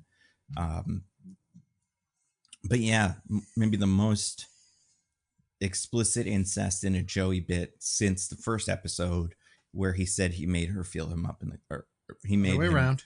She made him feel her up in the car ride over. But we didn't see that. But now they're giving us this. Yeah, they're creeping up more and more incest. Yep. What did you guys think of this one? Were your minds fully blown by the kiss? Yeah. I mean, I think it's reasonable to say I didn't expect that. No. Yeah, same. Neither did Joey. Also, can I say I'm not here for it? It's not what I'm here for. It's all I'm here for. It's all anybody should be here for. You're the only person here without a sister. If anyone should feel free to enjoy it. How dare you? I will say a quick note. So this was the first Joey episode that Michelle watched with me because she's like, all right, what's all going on with those Joey stuff? She saw the Friends thing, posted it, and she's like, wait a minute, why is Joey's sister blonde. The whole bit is supposed to be that Joey's sisters are supposed to all look alike and have this like jet black hair. Right. So I think it is in keeping with her character to say that she dyes it. yeah, sure. Yeah, that's true. It's just an interesting note from my wife, Right? Because there was an that avid Friends fan. There was that classic episode of Friends where Chandler got really drunk and made out with one of Joey's sisters, and the whole joke is he can't tell which one it was. Right. Yep. So anyway, that's all. I mean, but yeah, like 5 out of 10, I think this episode. I liked it a lot. I had a really good time with it. Even incest out of it, the picture. So even if you take the main Joey, usual Joey feature out of it, I think as an episode, it's pretty funny. All right. I think as an episode of Joey, this is a strong episode. Yeah. As an episode of a TV show, less so, because it does that thing that like sitcoms that don't know what to do always do, where it's like the plot just kind of keeps changing. Like this is a big like later years Simpsons problem where like the episode will start with one thing and then they clearly like don't have enough ideas to make that a full episode. So halfway through it switches to a completely different thing. Right. And so like this episode of Joey's kind of like that, where it's like first it's the Northwestern thing. Then it's that he doesn't want to be, he's like, I'm not an old actor. Then it's like, I don't know how to act like I don't want to have sex with this girl playing my daughter. Yeah. It keeps being different stuff. And it kind of like never really feels like it settles. But yeah, I mean, like as an episode of Joey, a sitcom that's not very good, I think this is one of the punchier ones. Yeah, this is definitely one of the ones that I would recommend to a Friends fan as like, you'll get, this isn't going to ruin your day. And it's not like it's you kind of have to know who's who. But besides that, very few peripheral characters in this one. Like Jennifer Coolidge is the agent, but you never have to figure out what the fuck's going on with his neighbor. She's not in it very much. And yeah, nice dose of incest. One of the things I actually really like about the incest here is Joey is really off-put by it in the moment. And then when they come home, because I had to rewatch this because I wasn't sure, but I remembered there was something here. He's like, Michael's like, how did it go? And Joey's like, it's fine. I had to, excuse me. Joey DiMatteo says like audition was good. Joey couldn't stop thinking about sex, but then, and Joey like freaks out a little bit and is like, and then she helped me something or whatever. But like, this is a traumatic event for Joey. This is something that I think is going to stick with him. But then do you remember what happens right after that? No, what she do? She smooches. Yeah, Michael tells him that he got the part. I guess they called or whatever. Oh, and yeah. Mateo gets so excited she kisses him again. More smooching. We can't stop smooching our siblings. It's really fascinating. Like it's something, bro. It's bizarre how persistent this element of Joey is. Yeah, like have we looked up the people behind it? Like, is there one writer who really gets into it and you're like, we should probably check on him? Like that Community writer who had to be like, remember, you know what I'm talking about? No, Community. and I'm actually doing a Community rewatch right now.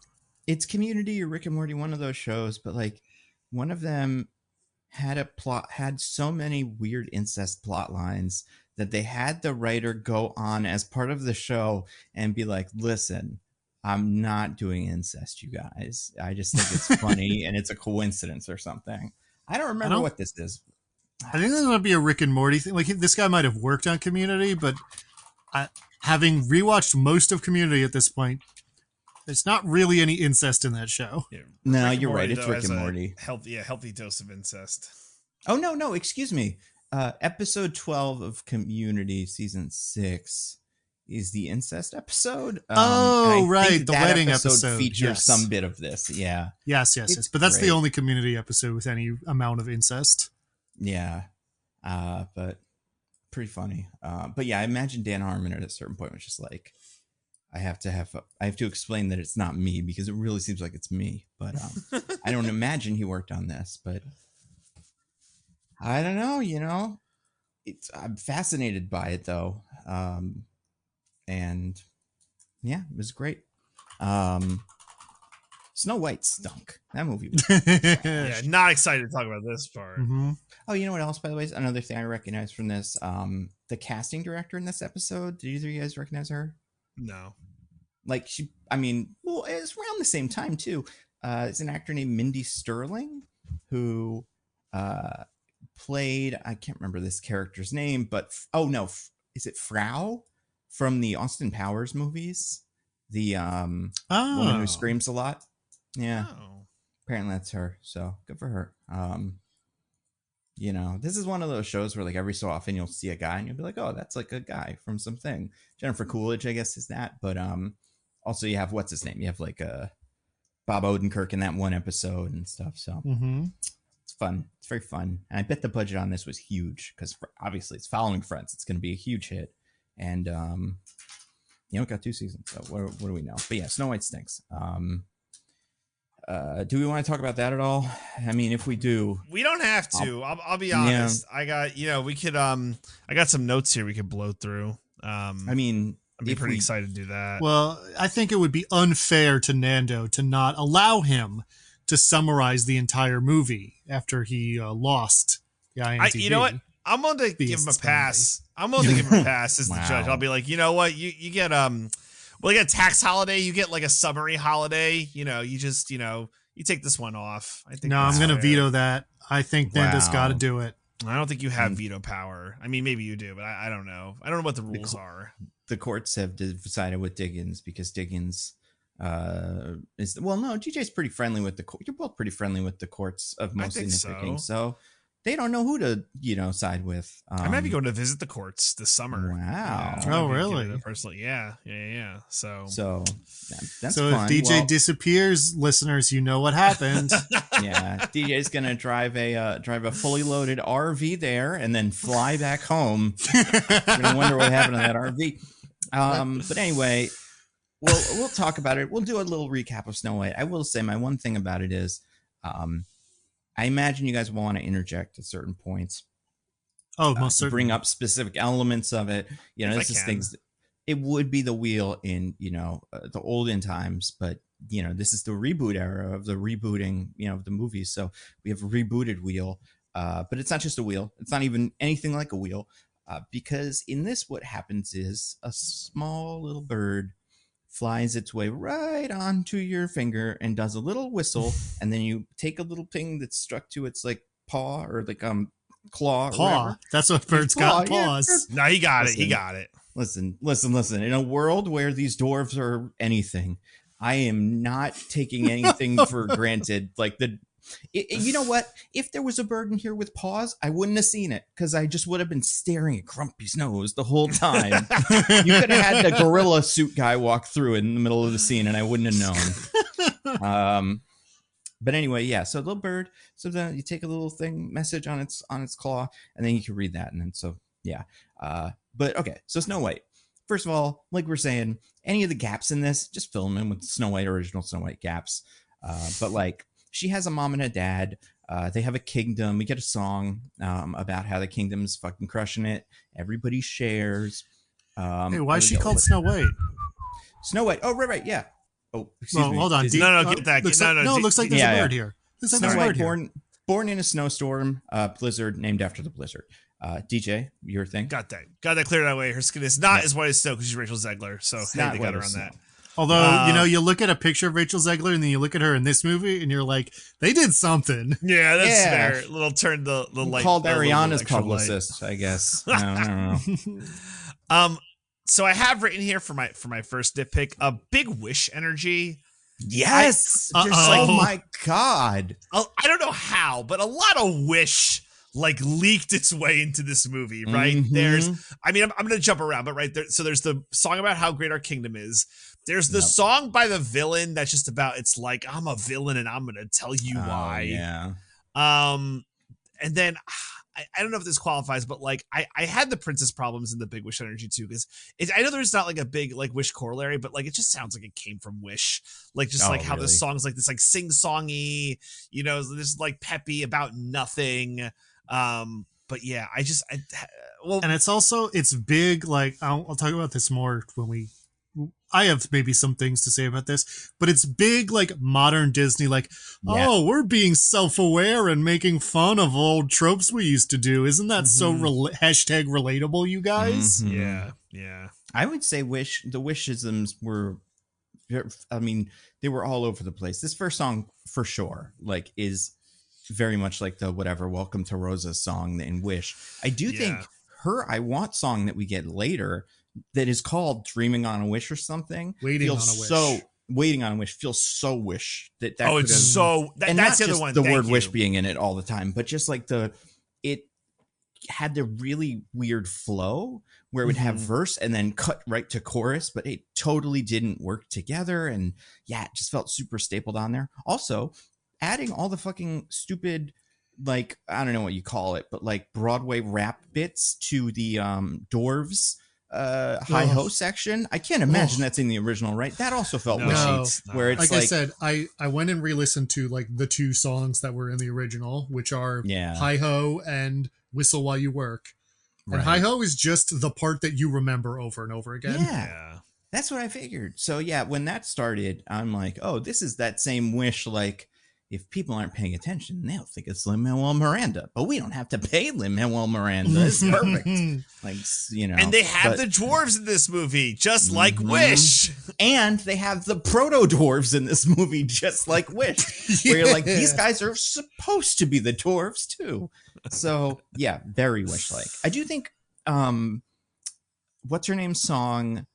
we'll get to, you know, Gal and all that, but I do think her song felt way more like a generic a generic Broadway song than any of these songs usually do. I have that note as well. The original songs here are very like late 2010s pop Broadway kind of songs. Was that, do we know who wrote it? Like, is there a guy who is that? There's like a songwriting duo who did the songs. I don't remember their names offhand. Let's see what else they've been up to. But I have that bird here. You know, he's already here, so you know, I'll just talk about it. But it felt like this was going to be like Disney on Broadway Snow White movie. Like it exuded that so much to an annoying level. Just like really just like it insists upon itself. I just really hate Peter Griffin. Yeah. So, do you remember what? You ever see that? Have we talked about that? He did like an interview where he was like, "I said that because my theater professor said that once in a theater class," and I was like, "That means absolutely nothing." Yeah. So that's great just show. this. Way to go, Seth MacFarlane. Yeah. I'm gonna look up the cast real quick because I have to learn this. Also, I saw some other names on the cast that are very surprising to me. So we have one composer named Jeff Morrow. I mean, imagine even if he wasn't the songwriter, he probably worked on a lot of it. Nothing here. There's really a lot of Snoopy stuff. I think he worked on the Peanuts, but like nothing that I can see that's like, oh, that's, you know, he did that. And now I'm like, that feels exactly like this. But he's the composer. I want to see if there's another bit of song, like another team of songwriters, because the composer would probably mostly do the score, I would imagine. Part of me imagines that, but then I also am like, I could see a world where it's the composer and then another guy are also the songwriters. Because a lot of that time those people like work together. But I don't know. Yeah, I didn't like the songs in this. This one was very not bad. The worst one, but very generic. Which is crazy because it pads the runtime to like an unnecessary length, right? Like this movie is like 5 or like whatever 4 songs away from being a tight 90 if you just cut them. You don't think Gal Gadot needs a 3.5 minute long song with a reprise? With a fucking reprise. Yeah. So happy. The fuck are we doing? I guess with that one, I'm like, I understand the purpose of that one as like, well, you got to give the little the queen the song. They love that villain songs. Do you know? I mean, you don't, but they do. So I'm not surprised that they made that choice. Doing what was I going to say? The intro song I also understand as like we have to show people that the town was nice, but it is way too long. But also just like way too unspecific of like this place is nice and everyone shares and we have all the things and it's not even bad. They live in some kind of agrarian commune. Mm-hmm. Did you know what word is in it that I was like, that almost, made the hair on the back of my neck stand up? It's like, oh, well, not that. Abundance came up a couple of times. Yeah. Like, I need to hear that word again this week. But yeah, very abundant society. But then we learn, like, in all of these, and by the way, for the only like important bit of information besides the Snow White is like a little kid in it. She's like a little friend at one point who's like a person in the town who you're like, if she goes back to the town, she might recognize that person, and indeed she does. What? In the end of the thing? No But way. she gets a wishing well or something, or some sort of well. I mean, it's not really a wishing well because she doesn't make a like. I mean, she makes wishes on it, right? But it's not like magical.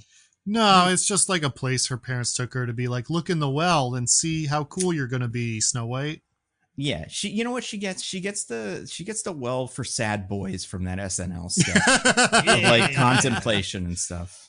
And we do like a little bit of the song there. Learn that her parents really love her, and then we do Snow White story. So mom dies, an illness or something. Dad on his own. Then the evil queen shows up, and she's not the queen; she's just some person, but she's almost, supernaturally attractive and is able to, basically take over this kingdom and become the new evil stepmother. She does little bits with like a little rose at one point. She's like magic turns the rose into white. So like evil queen in this movie can do some magic. Right. Yes. Don't think it's that important, but it's a little important because it's all over the place. But And it's not like Charlize Theron in the other one where she does magic all the time and you're like, whoa, she's an evil Right. witch lady. She just like kind of does a little bit of magic sometimes. Mm-hmm. Right. She does enough magic that if she showed up at my house and did that magic, I'd be like, oh, you got like a special rose or something? Cool. Like this, the amount of magic that is like where like a quick change routine, is it really like magic? But if you see it at a magic show, you are like, that's pretty impressive though. Yeah, not bad. Yeah. Yeah, well, that's my gotta be hard setting all that up. But she takes over the all the stuff. Dad is sent to war because she wars up the society, makes everybody, all the men, maybe not all the men, but most of the men who were farmers are now guards or military or whatever. It's interesting because she turns them into military, but she doesn't seem to invade other places or anything like that. It's more of an isolationist policy, I guess. But she does send Dad out on a mission, and then he never returns. So yeah, this all happens when Snow White is very young. So then Queen cuts Snow White's hair off and kind of makes Snow White just like be a little, gives her the old Lord Farquaad. Yeah, which she loves. She'll stick with that. Even when she could mess up her hair or maybe do something else with it, she's just like, committed. And she has to like sweep and shit, but she's not Snow White. Like she is, but nobody knows. Lives in the castle, poor little kid. I do just want to point out, it's interesting to me that this movie is about, land being taken over and such, and it has a point of view on that because Wait, you mean the idea that like a settler comes into a society and sort of like takes it over and oppresses the local population, and exploits its natural resources, something like that. Yeah, turns it into like a society that's like all preoccupied with war. It turns into police heavily state, militarized. Yeah. I just think that's interesting. I guess a lot of the Disney movies tend to have that moment where like if Ursula took over the sea, that's what it would be like. But not all of them get there, whereas this one starts there. But I feel like if you're a certain actor in this movie, that probably had to go over your head in a bunch of scripts already. So I imagine she just missed it here too. I don't know. That's fair. Yeah. She was probably too busy trying to figure out what singing is, inventing it from the ground up. Unfortunately, she didn't quite get there. Just picking up the little thing, like, what, this dot on lines? What the fuck am I supposed to do with this? Like that one picture of Gaston with the book. But anyway, and someone was like, it's like that thing you did in Red Notice that everyone hated. And she's like, oh, I remember when I did that in Red Notice and everyone hated it. I'll do it again. But anyways, like, singing is kissing the rock. That was all. No, we like that. That was great. Also, Evil Queen in this, like we say, played by Gal Gadot. Pretty much just has her Evil Queen costume from Jump here, which is like that kind of really tight like robe where, because I always have trouble with the Evil Queen because it's so generic. But at times when I think Evil Queen, I just envision Maleficent by accident. But it's like that really, little headpiece thingy that like covers her whole head. It's called a wimple. Oh yeah, that's right. That is what it's called. Yeah, nuns usually have them, but I guess the queens have them sometimes too. Big pointy crown, and like I don't know. It's really kind of that's it. A lot of blacks, purples, and greens, and lots of whites. No. I was gonna say. Oh. I have a little note from a bird here. That says, in a mine.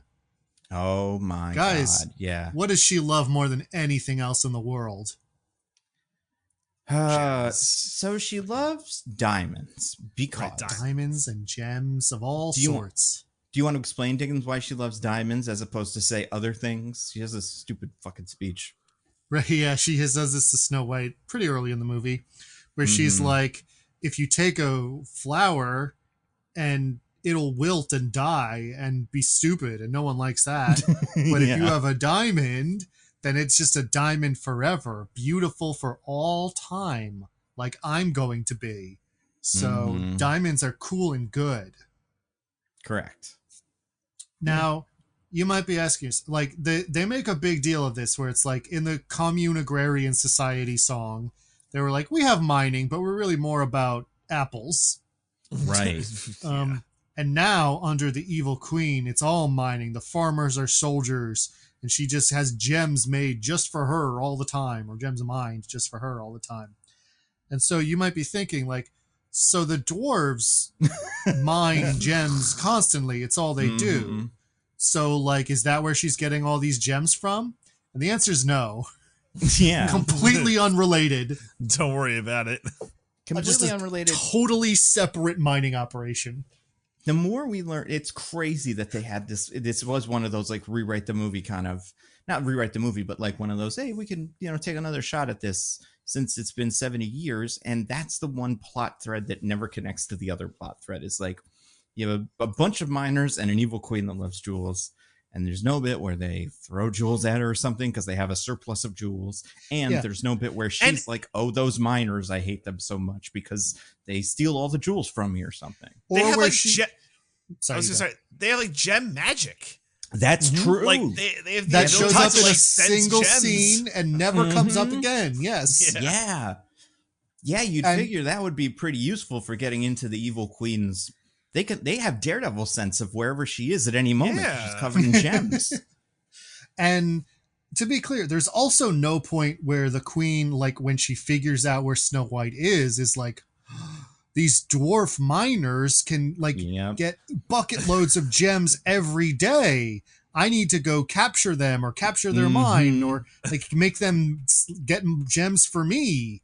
Like anything that would sort of involve them and her more in the plot of what's happening. No, she's just totally focused on Snow White. And even though she loves gems so much, the idea of supernaturally good miners who mine constantly every day because they love it so much, she doesn't give a shit. Well, it's fascinating because this movie also, and we get more of this in the dwarves bit, has like lines that you're like, did you write that specifically so that if anybody could be like, oh, does the queen know about these guys? The dwarves are like, no, we're different guys, because the dwarves say they are the only people that work in these mines, and the dwarves say they have not seen a human in a very long time. In 274 years. Yeah, so they're not giving the mines the gems to anyone, and no one else appears to be gemming, which brings up the other question: what do they do with the gems? Throw them away? Give them to just the have 'em. forest creatures. Yeah. Yeah, because they don't Can you take them not home trade even. for stuff. They live in Yeah. a very simple rustic cottage. They're not like Mhm. diamond encrusting all of their possessions. Well, they mine because they enjoy it. They don't mind to Yes. sell. It's just what they like to do. So they But just it like is dump work, it in right? Like, the it's- river afterwards. I think they might. Yeah. And that's where the townspeople get them. The dwarves dump them in the river. They flow down river. And they're just like people go out to the river like, oh my god. Yeah, Yeah. the people of the kingdom, which never gets a name, are always just like, Roses. wow, why does Let's call everyone it else think Roses. the people of Roses? Why are like, not? why does everyone else think mining is so hard? You just wade into the river and just pull up a bunch of gemstones. Mhm. Yeah, I feel like for me, I imagine there's just an enormous pile of gemstones somewhere that if you ever came upon it, it would be like one of those games, like any, computer game that you play it and you have like an insane amount of some resource. And then at a certain point, you're like, oh, that's supposed to be used for capes. And you're like, oh my God. And you just start making a cape that's like 50 stats up. It would be like that where someone would be like, oh my God, all the gems are here. We should build cars out of these. Like we have an infinite amount of them. Because They've also mined so many gems, it would probably crash any economy they were introduced to all easily. at once. But the other thing that I think is so weird about them, so they can mine gems. They don't know how to do anything else. They have no other skills. Someone had to have built the mine, I assume, right? Like did they dig the mine? Did they put the little mine cart there? I assume that they are generally good at all aspects of mine, like maintenance and building. They have gem magic. So- It just must be an innate skill they have. So I guess my other question is, I don't know how much this is like a real so mining's always obviously been like a human thing. Like we've always been mining. When did we start making mine carts and like mining systems related that look like kind of a train? You're asking the wrong people, man. Because it doesn't seem like the rest of the society is up to that level of like the society. They don't have trains or cars or anything like that. They're medieval times, right? Yeah. They're probably pre-Renaissance, just based on like what we see. They're gonna go into that mine and find all that shit and be like, I guess there's diamonds in here. Also, some sort of transportation system. The magic. We should invent a subway. I guess they did this for us too, because I don't know how this works in the original one, but because the song is probably really short, like you were saying, or like really repetitive, it's just them walking around. But in this, it has to be a CGI roller coaster ride where the mine cars jump a distance and stuff, and guys are flopping out of them. It's insane. They also have some sort of processing machine with a conveyor belt. Who built that? Yeah. What does that run on? Gem. Electricity? It runs on gems. Well, They all the shove gems go gems into it so that it can power itself next time they use it. Yeah, exactly. They're just, oh my God, it's the worst. They're so useless. I mean, it might be like a windmill, like river It's powered possible, or something.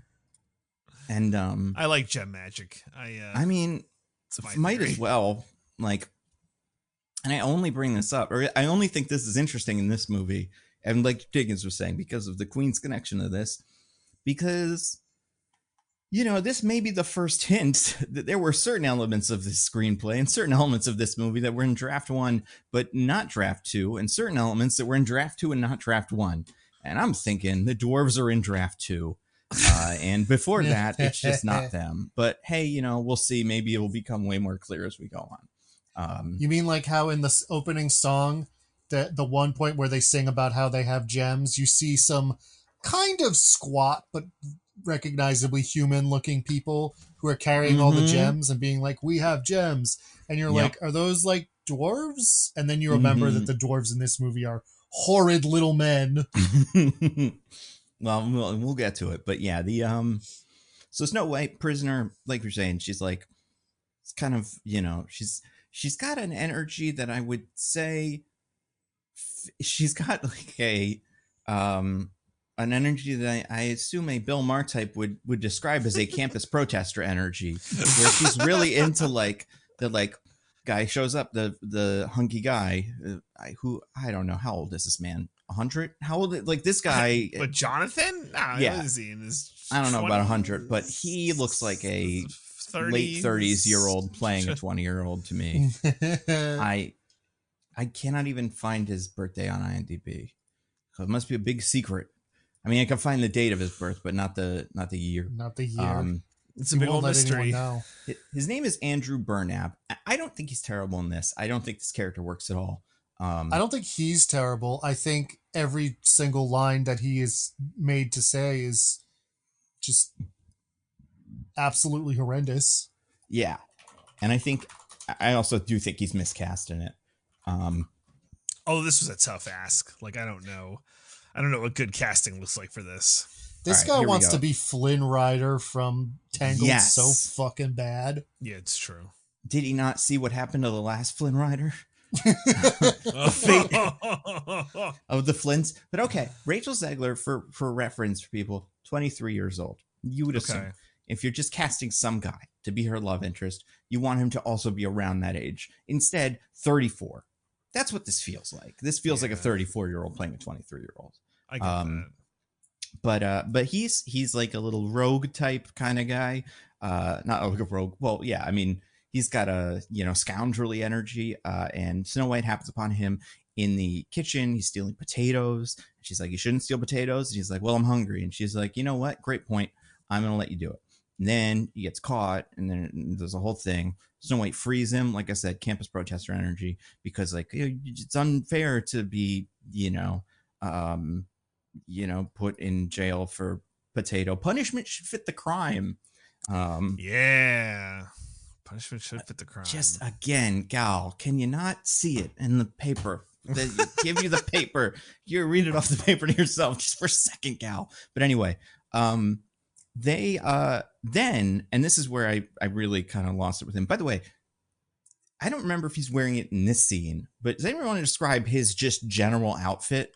Because it was quite annoying. I don't know if I can. Okay.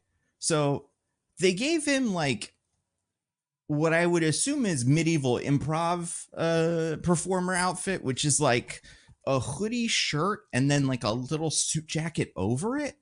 And it just doesn't look good. It looks bad.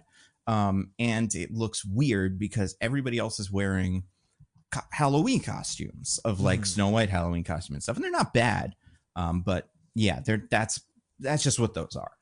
But yeah, costuming in this movie in general, kind of all over the place, because it's a couple different movies. But the first movie, like we're saying, this one with the boy. So the boy, like you were saying, Flynn Rider energy is a really good way to describe it. Now, DJ, as someone who watched the original kind of recently, this is supposed to be the prince, right? Like Prince William or whatever. Yeah. Prince Charming. Yes, Prince Charming. Oh, this is Prince Charming. Oh, this is Prince okay. Charming, who just at the beginning of the first movie just comes up and like just starts like singing. He's just like fucking singing to Snow White, and like they just have a duet at the start of the movie. The Queen's like, I don't like that. Tries Snow White kill, or tries to have Snow White killed. Sarah doesn't show up again until the end of the movie when he finds dead Snow White, and it's like, I'm gonna kiss her. Yep. Is Smoochy. Is he the prince of a neighboring whatever? We have no city? idea. We have Don't no worry about it. He's not like her cousin, right? No, it's her brother, actually. I'm wondering, right? But so then this guy gets found out, gets in trouble. Also at this time, so Snow White, like usually, there's a magic mirror. Gal Gadot does her little magic mirror on the wall, who's the fairest of them all. The mirror looks just like the one in Shrek, which I think is pretty fun. Yeah. Which, to be fair, I believe is modeled directly on the one from the original Snow White. Yeah, and it's interesting because looking at that other movie, the one we already did with the gold, the goo, I like that. That was clever, and this is not clever. At no point does this movie make clever choices. And that's clever of it, kind of. It's not woke, at least. I never seen the movie, by the way. There's a movie called Mirror, Mirror, right? That's also kind of this, or like also one of these. Maybe, I don't know. Yeah, I don't think it's related to these, but yeah, it's a reimagining of Snow White, with Julia Roberts, Arnie Hammer, Lily Collins. So it's all over the place in terms of, Arnie Hammer being in there. That's kind of fun, I guess. It's a little weird. Slightly problematic. It looks He like should have it's been a in Snow more- White and the Huntsman. They loved eating human body parts in that one. That's true. But yeah, it looks like this one's got more of a like kind of Princess Diaries vibe. And not like Princess Diaries in that it's a modern, but Princess Diaries in that it's like a like kind of upbeat Disney one. So I don't even know why we even bothered with this one we just watched. Because this mirror seems like it's kind of going for that. Money, dear boy. I'm imagining that if there was any other option for how to do a magic mirror besides Golden Gugai, it's probably whatever they did in this. And oh shit, yeah, in this it's really cool. She goes into like a different dimension or something, which we get a little bit of in this. We'll talk about it. But anyway, magic mirror, fairest of them all that stuff. When Snow White has her little moment of, political clarity, when she gets radicalized by the left, as I'm sure, the queen would have you believe. The mirror now says that Snow White is maybe the fairest of them all, or whatever, as a challenge to her fairness. And then then the queen does the classic thing. She gets a huntsman and is like, hey, you, huntsman, go take her into the woods and kill her. Take her apple picking, because apples are a motif we're going to kind of try to develop in this movie. He try does. being the operative word. Yeah, if you had to pick a couple of motifs, it would show up eventually, but it's definitely not. It's not as good as gem or hats, or whatever. What are the other motifs? Whistle? I don't know. But wish feels like maybe one that comes up. Yeah. Well, little magic, little fairy thingy flying around. Yeah, those are important. Dopes. I think they're just dragonflies, or not dragonflies, fireflies. I think those are Tinkerbells. I think there was one bit where we saw it and it was supposed to be Tinkerbell. Yeah, it's and I was like, and everything. Yeah. Hello, All Wish. right. I remember when you did this in Wish as well. Maybe I wasn't paying enough attention. We're not gaslighting you on this one, Diggins, because I'm like convinced yeah. there's like a little guy flying around. It's but either way, a nice part of the forest. Yeah. So he takes to the apple thing, wants to kill her, doesn't kill her. I don't recognize this actor, but he's probably somebody. You'd figure he is, because it's probably a pretty important role. This guy's played by Ansu Kaiba, or Kabia, Kabia. I was gonna say if only, but he's fine. Like we were saying last week, he is UK newsreader in Fast and Furious presents Hobbs and Shaw, and he's like, I don't want to kill her because she's nice. She offered me this apple this one time. A lot of this movie is about giving people food and going like, not gonna kill me, right? Which, I mean, at one point, it's implied that there's like a wave of starvation in the kingdom. So actually, that would be a very, very grand gesture in that case. But we see no evidence of this ever. Nope. Yeah, and the apple orchard that she's picking apples from just seems like it's out in the middle of nowhere. Like, doesn't seem like it's that hard to get to, but whatever. She picks apples and the guy almost kills her, but then he doesn't because she's nice. Puts an apple in the little box, hands it to Gal Gadot, and says, give me a day before you open this, all right? And then, like, of course, without question. Yeah. So I gotta. Yeah. So in my head, I'm like, hey, man, just throw any old heart in there, right? Right. Like it doesn't matter. I was watching the OG movie, and Evil Queen opens the box, and she's like, a pig's heart. Damn it, I've been had. Right. And I'm like, oh shit, they thought of that back then in 1937. Do that here. Although I really gotta wonder, how does the queen know what a pig's heart looks like right off the bat? That's true. Yeah. She opens it, she's like, pig's heart. So it doesn't skip a beat. She's like, you think I'm a fucking idiot, huntsman? You think I don't know what a pig's heart looks like? You piece of shit. Yeah. As opposed to this one where he puts an apple in it, and I feel like even if I'm not going to open it, there's the queen, I'd be like shaking it a little bit. And like, this isn't what a heart sounds like when you shake it. I mean, it's olden times. I probably have no idea what a heart looks like, but it doesn't go plunk, plunk, plunk, plunk, plunk. Or she did that. She's like, my God, I didn't need to do this at all. Snow is about to die of a heart attack. Her veins are calcified with cholesterol. But she just doesn't even check. Very trusting evil queen. I don't know. What is huntsman in this world? Because obviously in Snow White and the Huntsman, it's like it's fucking a designation like ninja or something. But in this, is it just a guy who hunts stuff or whatever? I guess he's like the royal huntsman. Yeah, he leads the royal hunts and stuff. I only bring it up because I watched Snow White and the Huntsman Winter's War or whatever, the second one, and I learned more about the Huntsman, and it's insane. But anyway, so he's like, all right, you go do your own thing. Fuck off now. I will try to, I'll lie in a way that I feel like if Snow White was like, okay, so we're going to lie. I have an idea for how we can do this. She'd probably have a better idea than Apple. But I guess he's trying to send a message. I don't know. Also, eat the apple. I didn't give it to you so you could give it to her. I wanted you to have it. It was a nice apple to eat. I was like, in Snow White's defense here, he is like, run away before I decide I will kill you. So if I'm Snow White, I wouldn't stick around. Oh, no, for sure. He's torn. But then she goes into the woods. It's silly the other one. Oh, it's a tree. Oh, it's a thing, a dark thing, and it's a shadow. It's a big tree. Falls into... Yeah. Oh, I just have a super quick one. Super quick bird. Like, this is a tiny little bird I've got on my finger here with a little note that just says, I kind of like this part. Oh. Okay. Just because, so this movie feels like it's trying to be a little more like cartoony than some of the other live action remakes in a way that it never commits to enough to look good. Like, I feel like that's what the plastic gemstones and the Party City costume that Snow White is wearing is all about, where it's trying to be a little more colorful and cartoony, but in live action, kind of like in a Speed Racer sort of way. And I feel like this evil forest sequence is the only time in the entire movie it commits enough to that aesthetic that it kind of works. That's fair. All right, I buy it. Yeah. No, I'm with you. I think that bit was probably one of the cooler bits. But then, she ends up in a pool. I can't remember why, or like in a river. Just fall down. Just oopsie. She falls into like a little hole, right? But yeah, whatever. I don't know. She's in, what she's in, which I don't think either of you have seen. She's on the Witch's Road from Agatha House of Harkness or whatever it was called. It's not yet. They could have reused the set. They didn't, but they should have. That's good.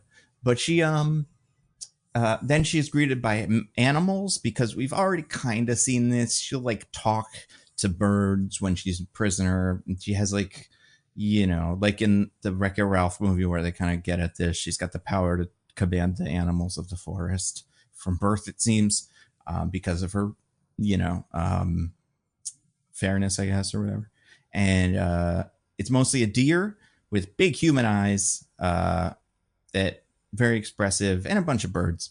And they take her to a little house, you guys. Isn't that interesting? Shit. In the middle of the woods. Now, we've already gotten at this. Nothing about the dwarves makes sense in terms of the economy, how they relate to the rest of the world, where they got the idea to build this house. Like we said, they're very, very old, so they probably predate this whole civilization, but whatever. They kind of imply that despite having lived together for 274 years, they are neither related nor particularly friends. Yeah, they don't like each other. They also like sleep in beds right next to each other. Like it's weird. And it's the seven dwarves. They find her sleeping in their bed. They kind of make Dopey go kill her or something for a little bit. They're like, and they have a lot of theories about what she is that are things that I'm like, wait a second, you have this?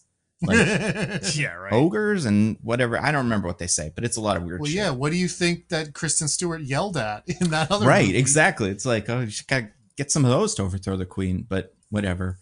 And then she does Snow White stuff with them, teaches them to clean. Basically, immediately characterizes all of their insane flaws and personality, whatever you would call them. Like some of them are like sneezes and some of them are like upsetting to everyone. It's a huge dick. Yeah, so I want to go through the casting of these because they are like you can read about who everybody is. Some of them are people I recognize, some of them are not. Andy Groudelshin plays Sleepy. He is in a couple of things, maybe, I don't know, Party Guest 2 in A Complete Unknown. Not a real famous guy. George Salazar plays Happy. This actor was George Conway in American Crime Story. Oh, and he's, there's some other stuff, I guess. I don't know. Again, not an incredibly famous person. Maybe this person does Broadway or something. Jeremy Swift is Doc. this I think was someone we should recognize. Oh, sure. Higgins from Ted Lasso. If any of you've seen that. Neither of you seen that? Nope. He's in other stuff, but he's in Downton Abbey. And I kind of, now that I'm seeing it, I'm like, oh, yeah, I guess that's who that was. Martin Kleba played Grumpy. So this is an actor with dwarfism. And he was actually did the CGI for Herman in Electric State. Oh man. Fun. Yeah. Right. What a week for him. You probably recognize him most from the Pirates of the Caribbean movies. He's in those. You know what I'm talking about? Actor with dwarfism who's like one of the pirates. Oh, no, like I do. Bald. Yeah. You'd recognize him. Yeah, I know you're talking about. Yeah. That sounds sounds fine in this. Looks horrible. This is a really bad looking one for me, but that has nothing to do with Martin Kleba. No, nothing to do with Martin Kleba. Just the decisions about this guy. Jason Kravitz, no relation, I'm assuming, plays Sneezy. This is an actor who also I think people would recognize, but I'm not sure what from. Besides, it's on like The Practice and like, I don't know, all kinds of shit in the 90s. If you Google him, you'll be like, oh, him. But it's so interesting, but not, incredibly important. Then, like we were saying, Bashful's played by Titus Burgess from like Kimmy Schmidt and all that stuff. And, the Dolomite movie and all that. That's interesting because I didn't even kind of clock this. Diggins, did you hear it in the movie or did you just see it after the fact? Oh, I saw it in the credits. I didn't hear it at all. DJ, you know who Titus is, right? I do. Yeah. How could you possibly hide him in a musical where people sing? Like, right. Yeah. On what planet? Like, and obviously he should have been the crab because he did the crab on Broadway and stuff in Little Mermaid. So maybe this was like sorry, we didn't make you the crab. You could be in this one, but hope this makes up for it. Hold out for more, Titus. And last one, Andrew Barth Feldman plays Dopey. So this is a child, and by child, I mean it's probably in his 20s or whatever. Mostly known for the High School Musical, the series stuff, but also is the boy in No Hard Feelings, a movie that I quite like. I think it's pretty funny, but doing nothing here, I guess. I do want to actually. I just have a quick thing about Dopey here. As this bird swings out of my finger, is it just says on this little piece of paper, Nopey, because the way they decided to give Dopey like character development in this movie is by removing his distinguishing trait. Yeah, that was he's really not stupid. But like he is though, right? Like in the hi-ho montage, he's still going the wrong way by accident and like about to swing the pickaxe and cut off someone's head. In everything after that, he's just a normal guy who doesn't talk and is kind of shy. Yep. I thought you said they were going to remove his key trait that he doesn't talk. Well, that too. Yeah. But like Dopey's other thing, like besides that he didn't talk, is that he was dopey. He was kind of dumb. Yeah. He was the comic relief. That's not what he is in this movie. Yeah. No. It's like innocence. He's innocence. Yeah. If anything, I would say his best way to describe him is clumsy. But I wouldn't say dopey. But even that goes away after the Hi-Ho song.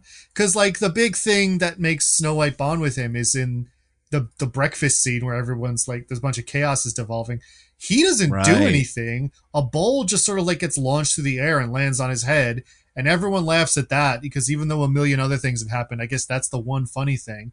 And even though the rest of them have been like beating the shit out of each other and like being jerks, this is the one thing that makes someone feel bad is when they laugh that he has oatmeal on his head. I mean, that was so funny, though. Did you see he had oatmeal on his head? Oh, my God. 270 whatever years have we ever seen oatmeal head? What a dummy.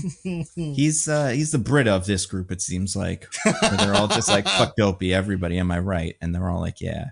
And I'd be like, isn't that Grumpy? how is he not the one we just don't like and think it's funny when bad shit happens? But maybe it's because if bad shit happens to him, he'll like stab us all in our sleep. So you have to be really nice to Grumpy. But with Dopey, we're like, he probably won't even pick up the right end of the knife. So what do we got to worry about? Yeah. So like you were saying, they do the dance and singing about cleaning up and being nice. Which I think is the only unmolested good song in the movie, because it's just the original Whistle While You Work, except the dwarfs sing during it also. They don't change the words though, not like Hi Ho, where they give them all fucking like little breaks where they're like, by the way, my name's Bashful, this is my thing, and they're like, we know, and I'm like, we know, yeah, we know, and that's like, man, you do this every fucking day, dude. Like, for who? At least in like the shitty versions of these, in like not even shitty, but in like the what's the one that everyone liked, even though it was weird. What was it called? Encanto, right? In Encanto, we're doing a little thing, 2 kids, and they're like, hey, you're new in town, here's who all these guys are. But with this, like, they're all kind of introducing themselves to each other in the song every day. Just end it. Get rid of yourselves. This is so bad. Like, jump in the gem crushing machine. There's no point. Anyway, let Sleepy fall to his death and fall onto rocks. Yeah. The other thing I want to mention about this, what was it? I can't remember. I don't know. Oh, no. Yeah, I don't know. This song was weird. Oh, this is when the Evil Queen song happens, I think, too, around this time. Yeah, because she finds out that the huntsman lied to her because the mirror is like, Snow White's still the fairest, idiot. Yeah. Which, like, I don't imagine the huntsman didn't know this was, like, he probably was like, what's she gonna do? Ask a mirror if Snow White's still alive? Open the box once? I'm good. But, like, fucking Bolt, dude, get out of there. Because he immediately gets captured again. But yeah, Gal Gadot's song. I don't know, man. I think the bird. Yeah. It's a full V flying towards us all. Yeah, it's just a whole migration of birds. Birds blacked out the sky. If you guys have names for this one, please feel free. Mine is girls who are ambitious must be vicious. I like that. I mean, that's good. My like thing about this was just my Will Slice was Choreographosaurus Rex, because for some reason, I don't know why, maybe the dress was too tight, all of Gal Gadot's choreography is little T-Rex arm moving around and stuff. Yeah, she's like voguing. It's weird. Yeah, it's kind of like, it's like a scenes from, or it's like a Whose Line Is It Anyway bit, where Ryan Stiles is standing behind Gal Gadot and is doing arm motions to make it seem like she's singing. Well, you see, Nando, because of the time frame they had to do to like film everything, they couldn't have the studio open all day or whatever. She could only learn either to sing or to dance. Yeah. And so she chose to try to do both poorly. Oh, no. Bad call. Bad call. Mm-hmm. Either you guys want to describe this song or like what the fuck this is? Well, so it's not a song. It's like a little soliloquy with like a little bit of rhythm to it. No, DJ, I disagree. Like, you're suggesting that she's doing like a sing talk thing, like Jeremy Irons in Be Prepared, and that would be better. She is trying to sing. She's just not succeeding. Yeah, which, like, I don't know, whose fault is this? Like, it's her fault, but it's their fault for casting her, but it's her fault for taking the role. Like, at some point, somebody has to go, like, but we're going to do something else, right? Like, we're going to, this isn't, she doesn't sing in the original, so we'll just not do it, or we'll have somebody else sing for her. That used to be how this went, Or we'll write a song that you don't really need to sing to do. Or that, yeah. But instead they were like, everything is computer.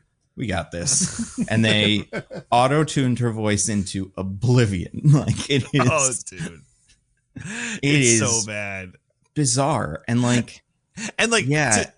it's it would have been better if they T-Pain auto-tuned it, where she was like, I'm the fairest of the like all right, well that's a choice, but they auto-tune it to just like sound on pitch, but like I don't even know how to describe it, right? Because like incredibly flat, like it's clearly on pitch in that like those are the like she's hitting the notes, but there's nothing, there's no definition, so it sounds really empty. Hollow, right? There's a hollowness to the sound. And the first time I heard it, I was kind of like, well, the first like minute, or not even minute, but maybe the first like line, part of me was like, oh, is this a different person? That's smart. Just hire some famous person who can sing, Adele or some shit, and have her do it. But just have her be the queen instead. That's the problem. Every time you get to that part in the story, you'll be like, all right, have Jennifer Hudson sing for her. And it's like, well, she should obviously be the queen then in the movie too. She's a better actor. She's the Grisabella.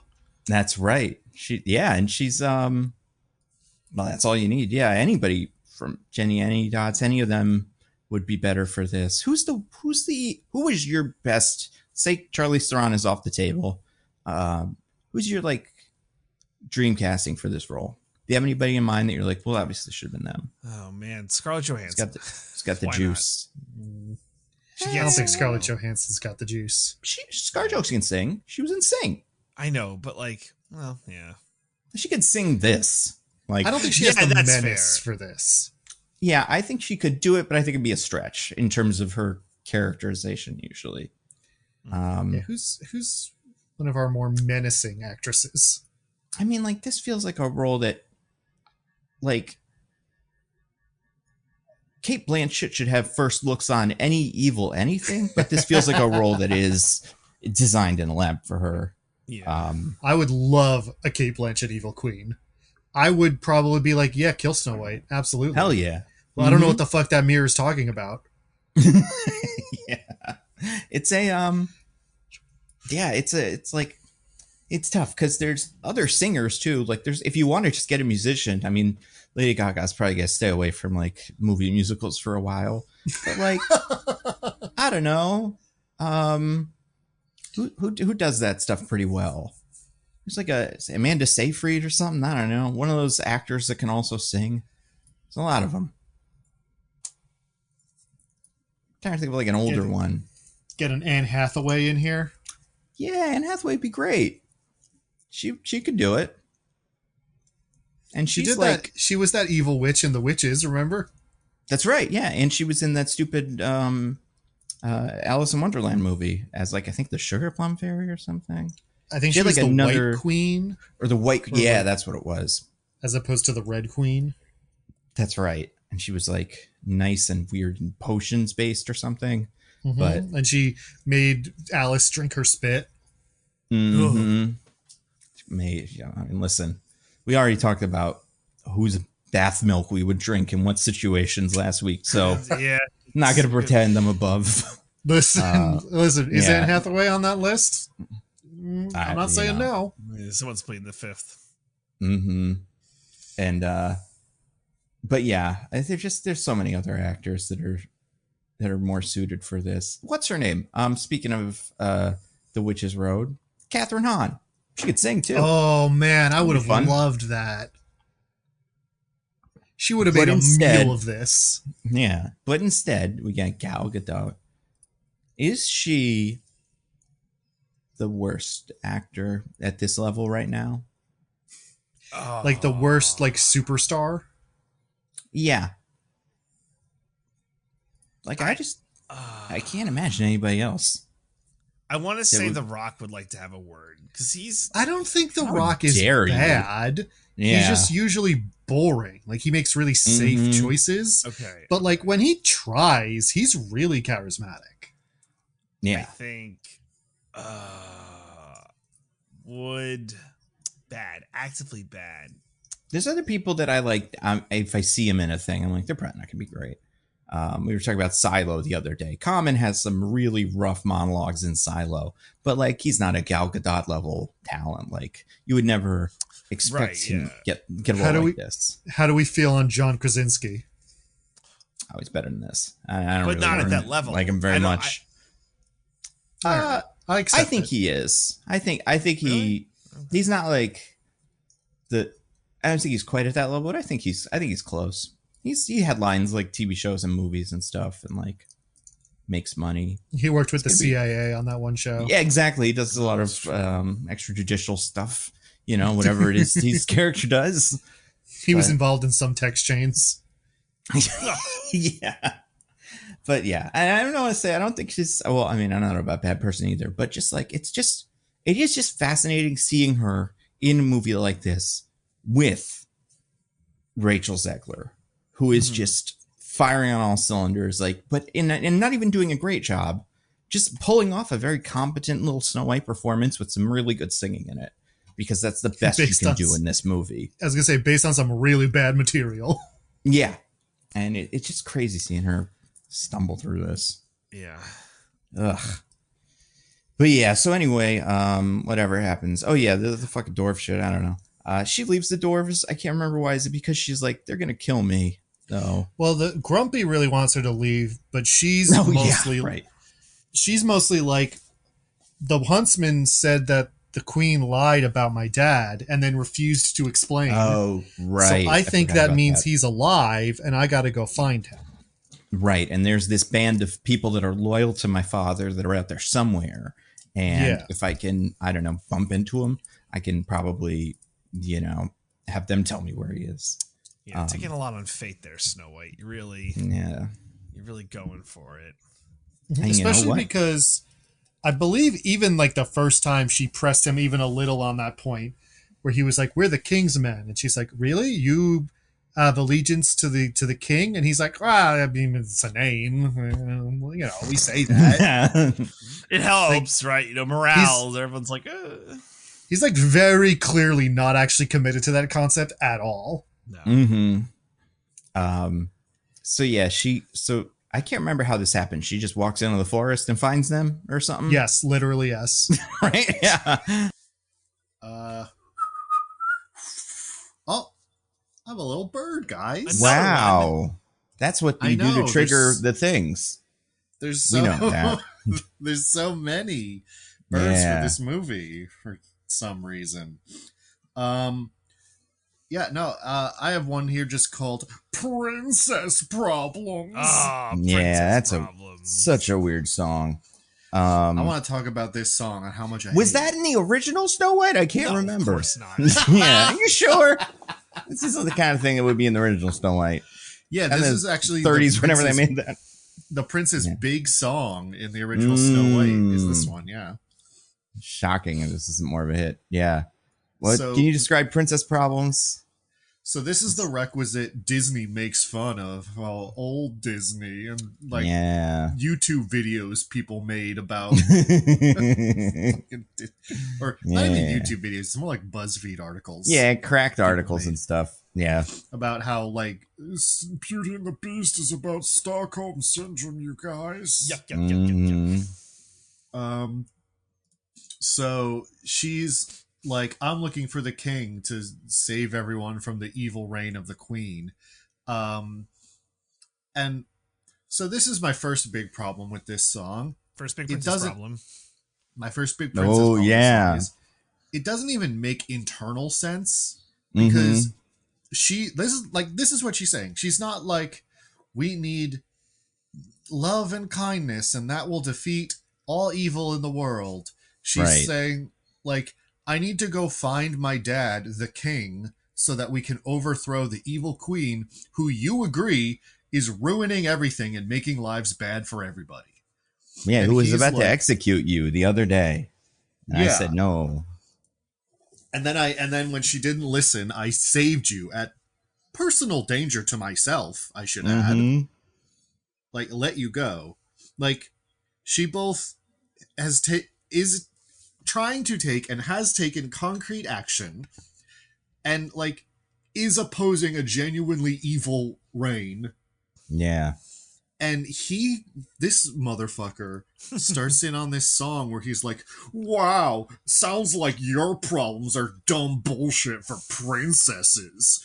You think people should be nice? that's not what the world is like, princess. And it's like, that's not what she fucking said, dude. Like, this song doesn't make internal sense at all, even if it was good. Because, like, he's responding to an argument she didn't make. Mm-hmm. And secondly, again, it's that really annoying Disney thing where they, like, have that Wreck-It Ralph 2 scene where all the princesses are having a slumber party, and Sarah Silverman can be like, you guys need help, where it's like, princesses are unrealistic and silly, you guys. So that's the second reason I hate this song, because it's that. And the third reason I hate this song is because it's trying so hard to do the like enemies to lovers chemistry thing, where he's like, you're silly and dumb, and she's like, well, you're wrong, but then they fall in love. Except,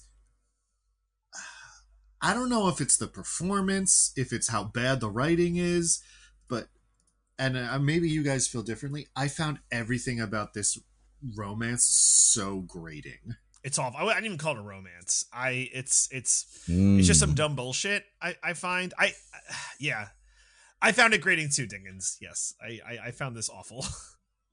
Yeah, it's bad. And again, like, it makes him seem like a fucking dipshit, because he's doing all this after she, again, like, risked her life to save him from execution. Right. So, like, being this smarmy asshole about all of it is, like, makes him seem like a dick. Yeah, it really does. Yeah, and I'm looking at the lyrics for this song right now, because I also had a really hard time just remembering, besides that, and like the chorus, what he's even like saying. And it's really kind of weird, because it's this strange, like, it's funny because it's like a song about kind of doomerism when you really get to it. Like, it's like the vultures are circling the skies, prospects are grim, the odds can't be beaten, and a man's got to choose, will he eat or get eaten? Does that make you sad? Like, this is the real world. It's just such a, like, even he says, like, ain't it crummy when folks won't share, as like one of the, like, oh, that's a princess problem, is like, she shared the potato with you in the movie earlier. Like, that's not a thing she doesn't do. Are you mad that you're not, like, are you like, it's not weird that I'm not sharing back with you? It's, yeah, I don't know. It's pretty bad. And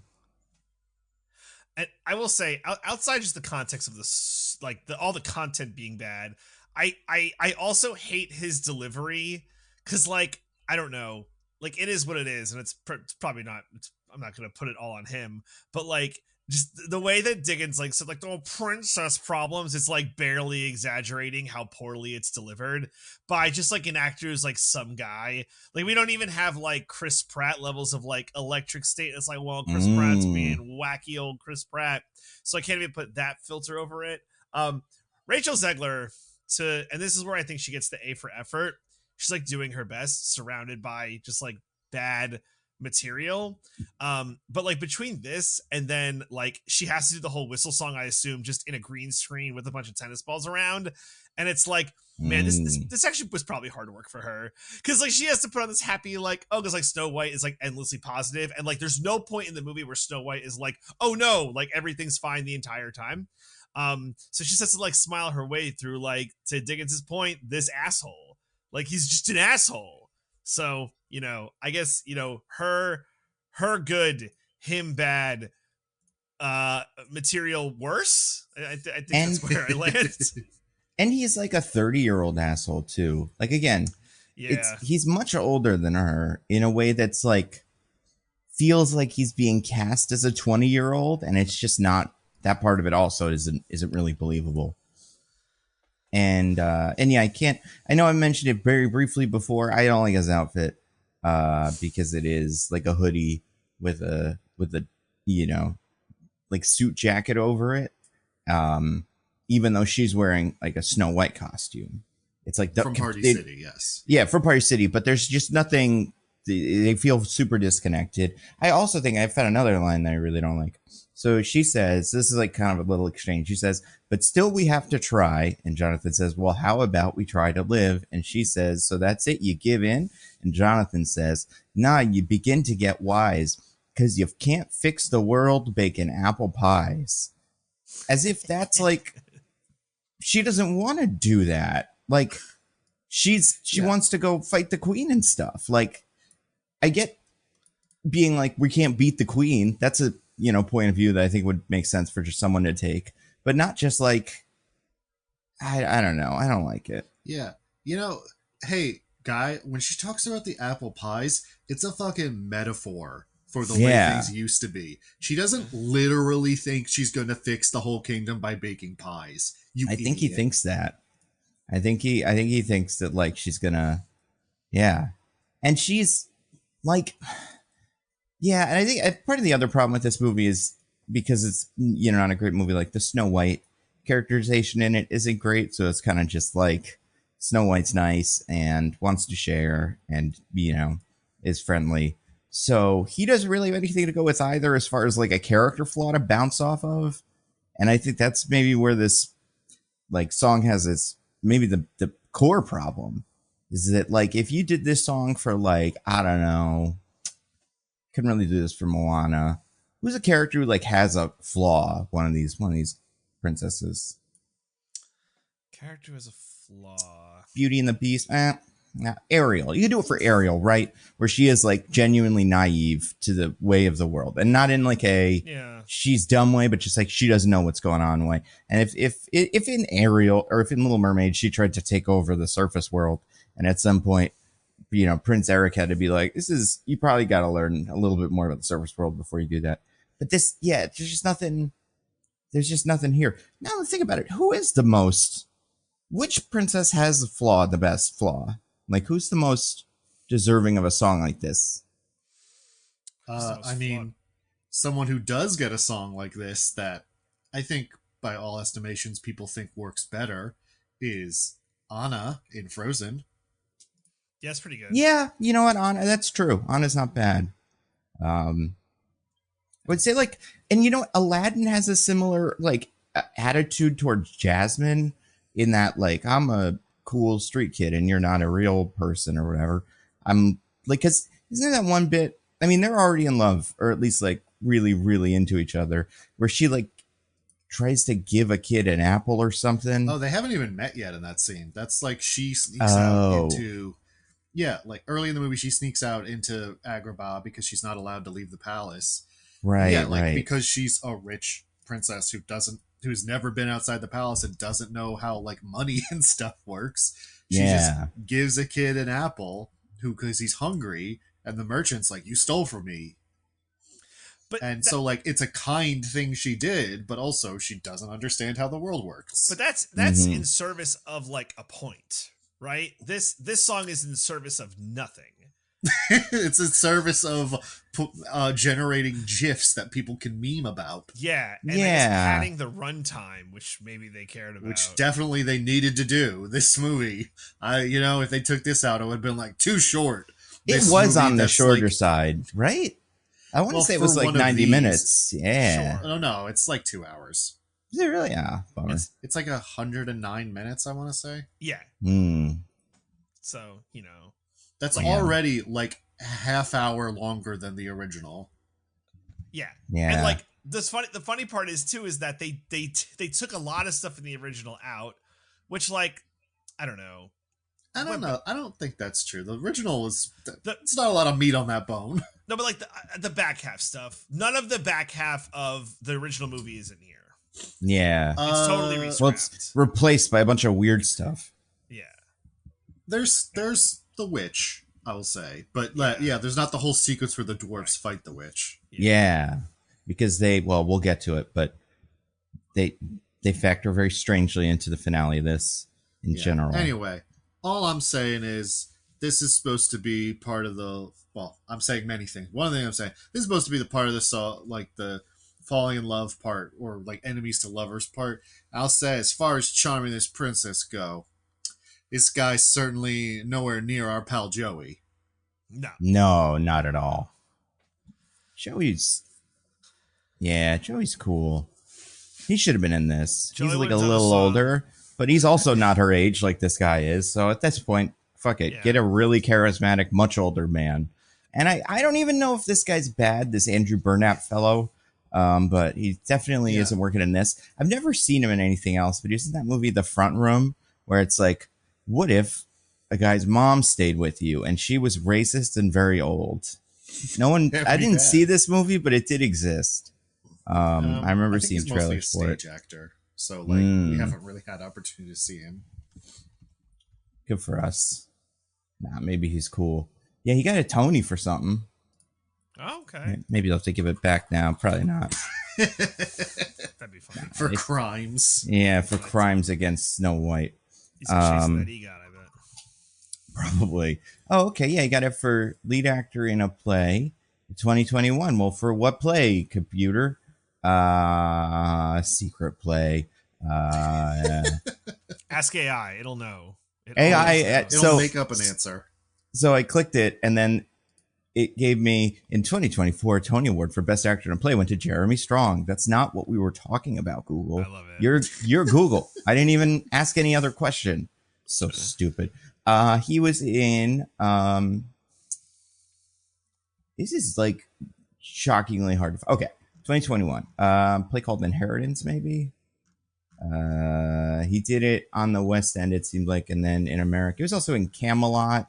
I don't know. This guy, like, yeah, it seems like he won the award for the Inheritance play, but I don't remember that. I can't. Oh, yeah, it's by Matthew Lopez. Yeah, well, maybe that's the key to all of this. I don't know, but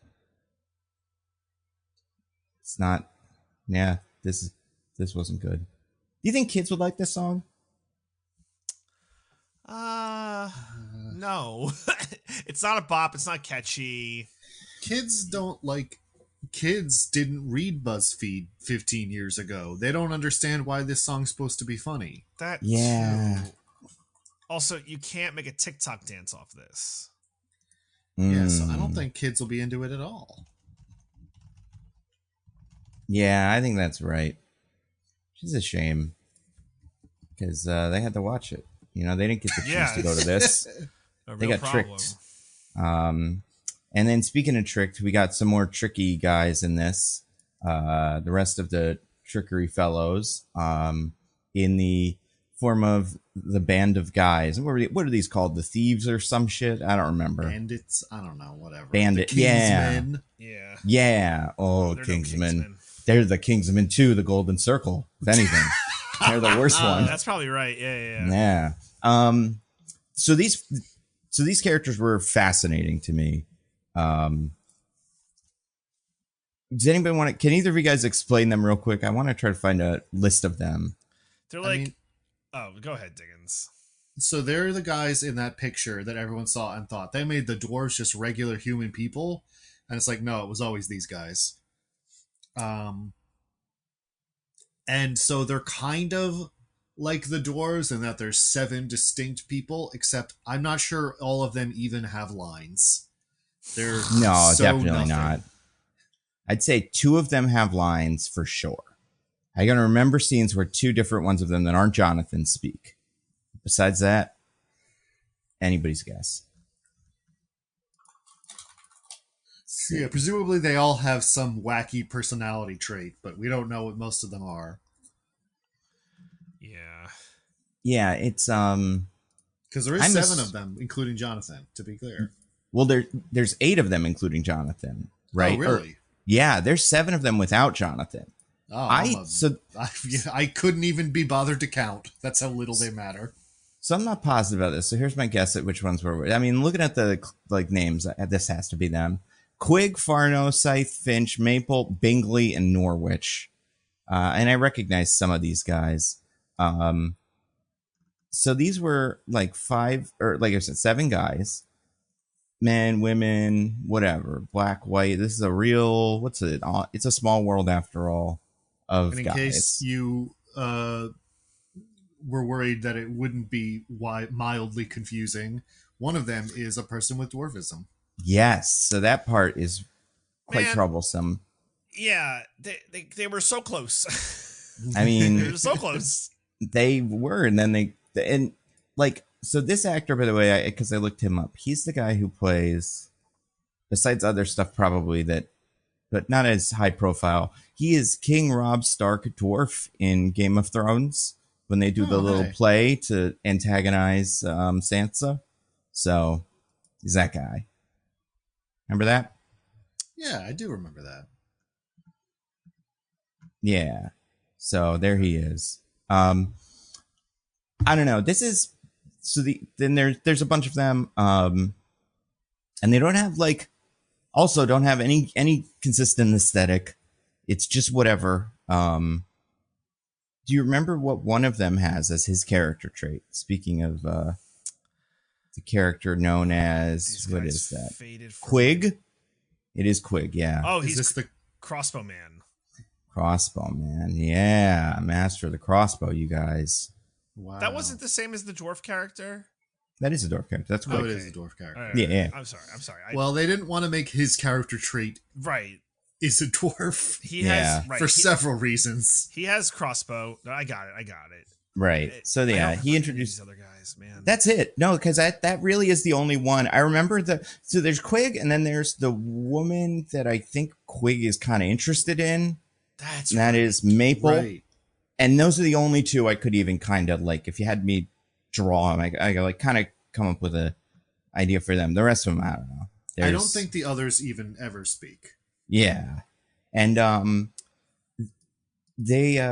so this guy has this bit where he's like, I'm the master of the crossbow, and they're like, you have a slingshot, and he's like, yeah, well, That's and more crossbow.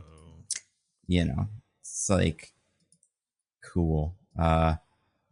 These guys are awful.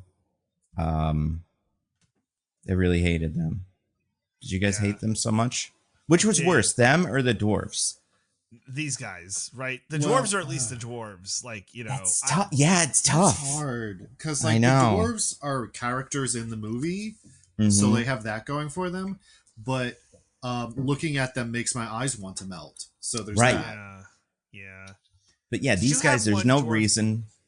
That's right. Go ahead, Nando. I'm just saying, these guys, there's no reason why they're there besides just they wanted them there. And we'll talk about it a little bit, but there's and they're so nothing that they do feel like they just take up space. Yeah.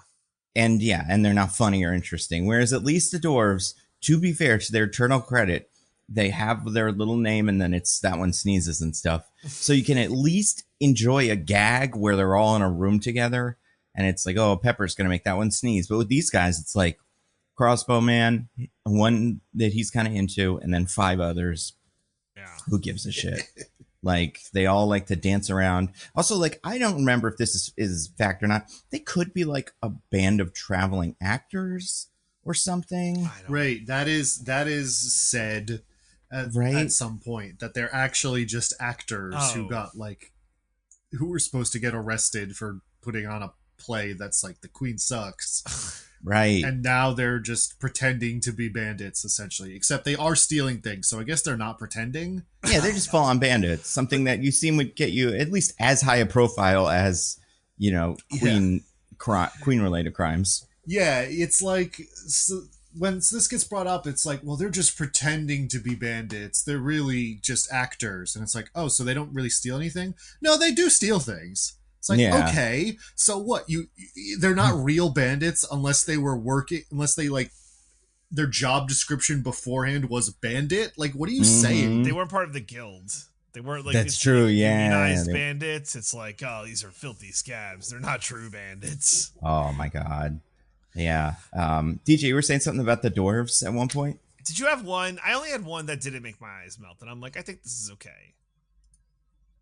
Do you guys? So there were a couple that I don't remember super harshly. So it's Quig, the Sure. bandit. Dwarfism. Sure, That's the one sure. who didn't make my eyes want to melt. And he made my eyes want him out for being in the group of idiots. So he also got some of that. I don't know. Maybe Doc. Maybe. Yeah, I don't even remember. That's fine. I'm fine with Doc. I was fine with it. I'm like, That's not painful.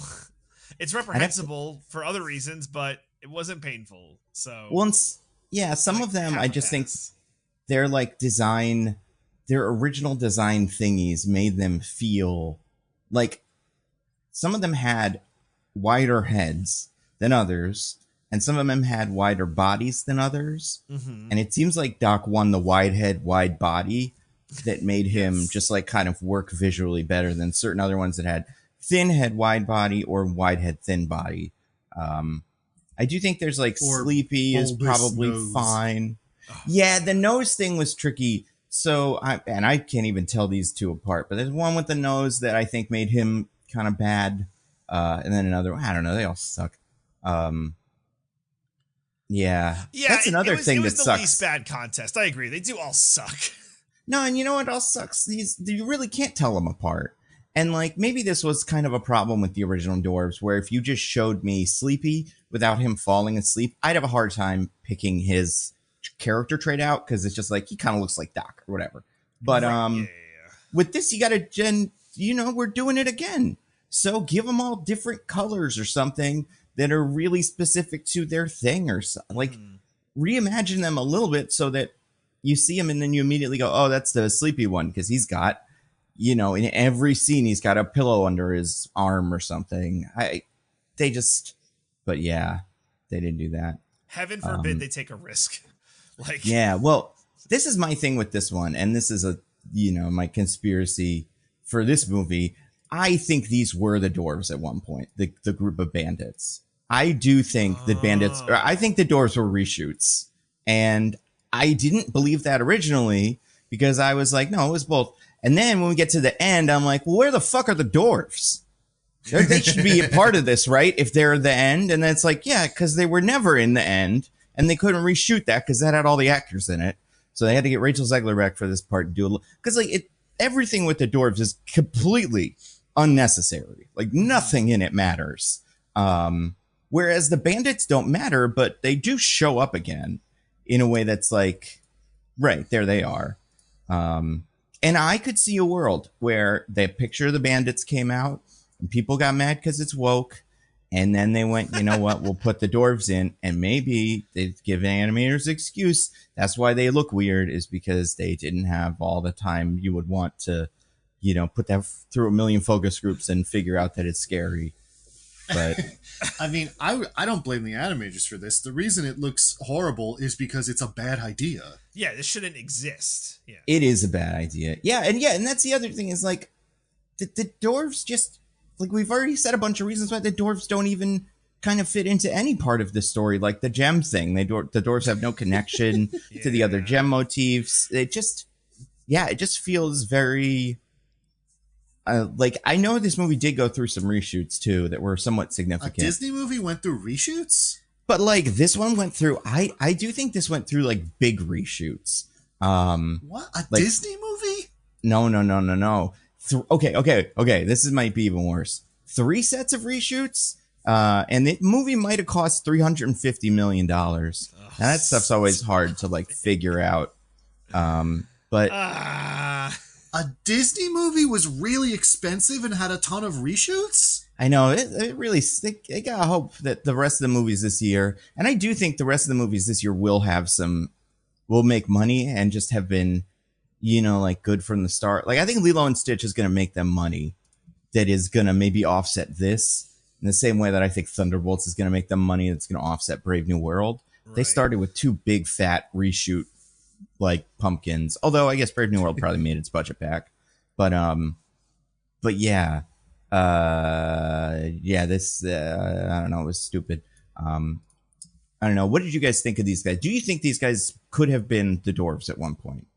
Yeah, like replacements for the dwarves, knowing there's 7 of them without William. This movie took so many liberties. Like, I could see it being like a Snow White and the Huntsman, like where we're just gonna do it different now, because that is essentially what Snow White and the Huntsman did, and I could just see them being like, we're doing this now. Well, I will say, in earlier versions of the legend, or in some versions of the fairy tale, like the actual fairy tale, not the Disney version, it was bandits instead of dwarves. Okay. Okay. And the movie was always called Snow White. Like, it wasn't called Snow White and the Seven Dwarves when they remade it. Like, Yeah. suggesting that it would not have seven dwarves.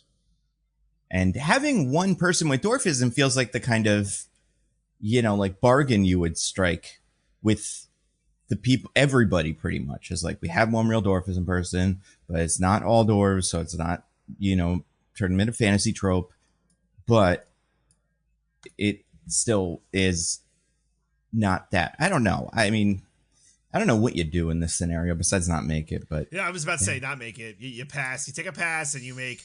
no. Yeah, I would make a Mufasa good 2. movie instead. Oh, you don't make Mufasa 2. That would be something.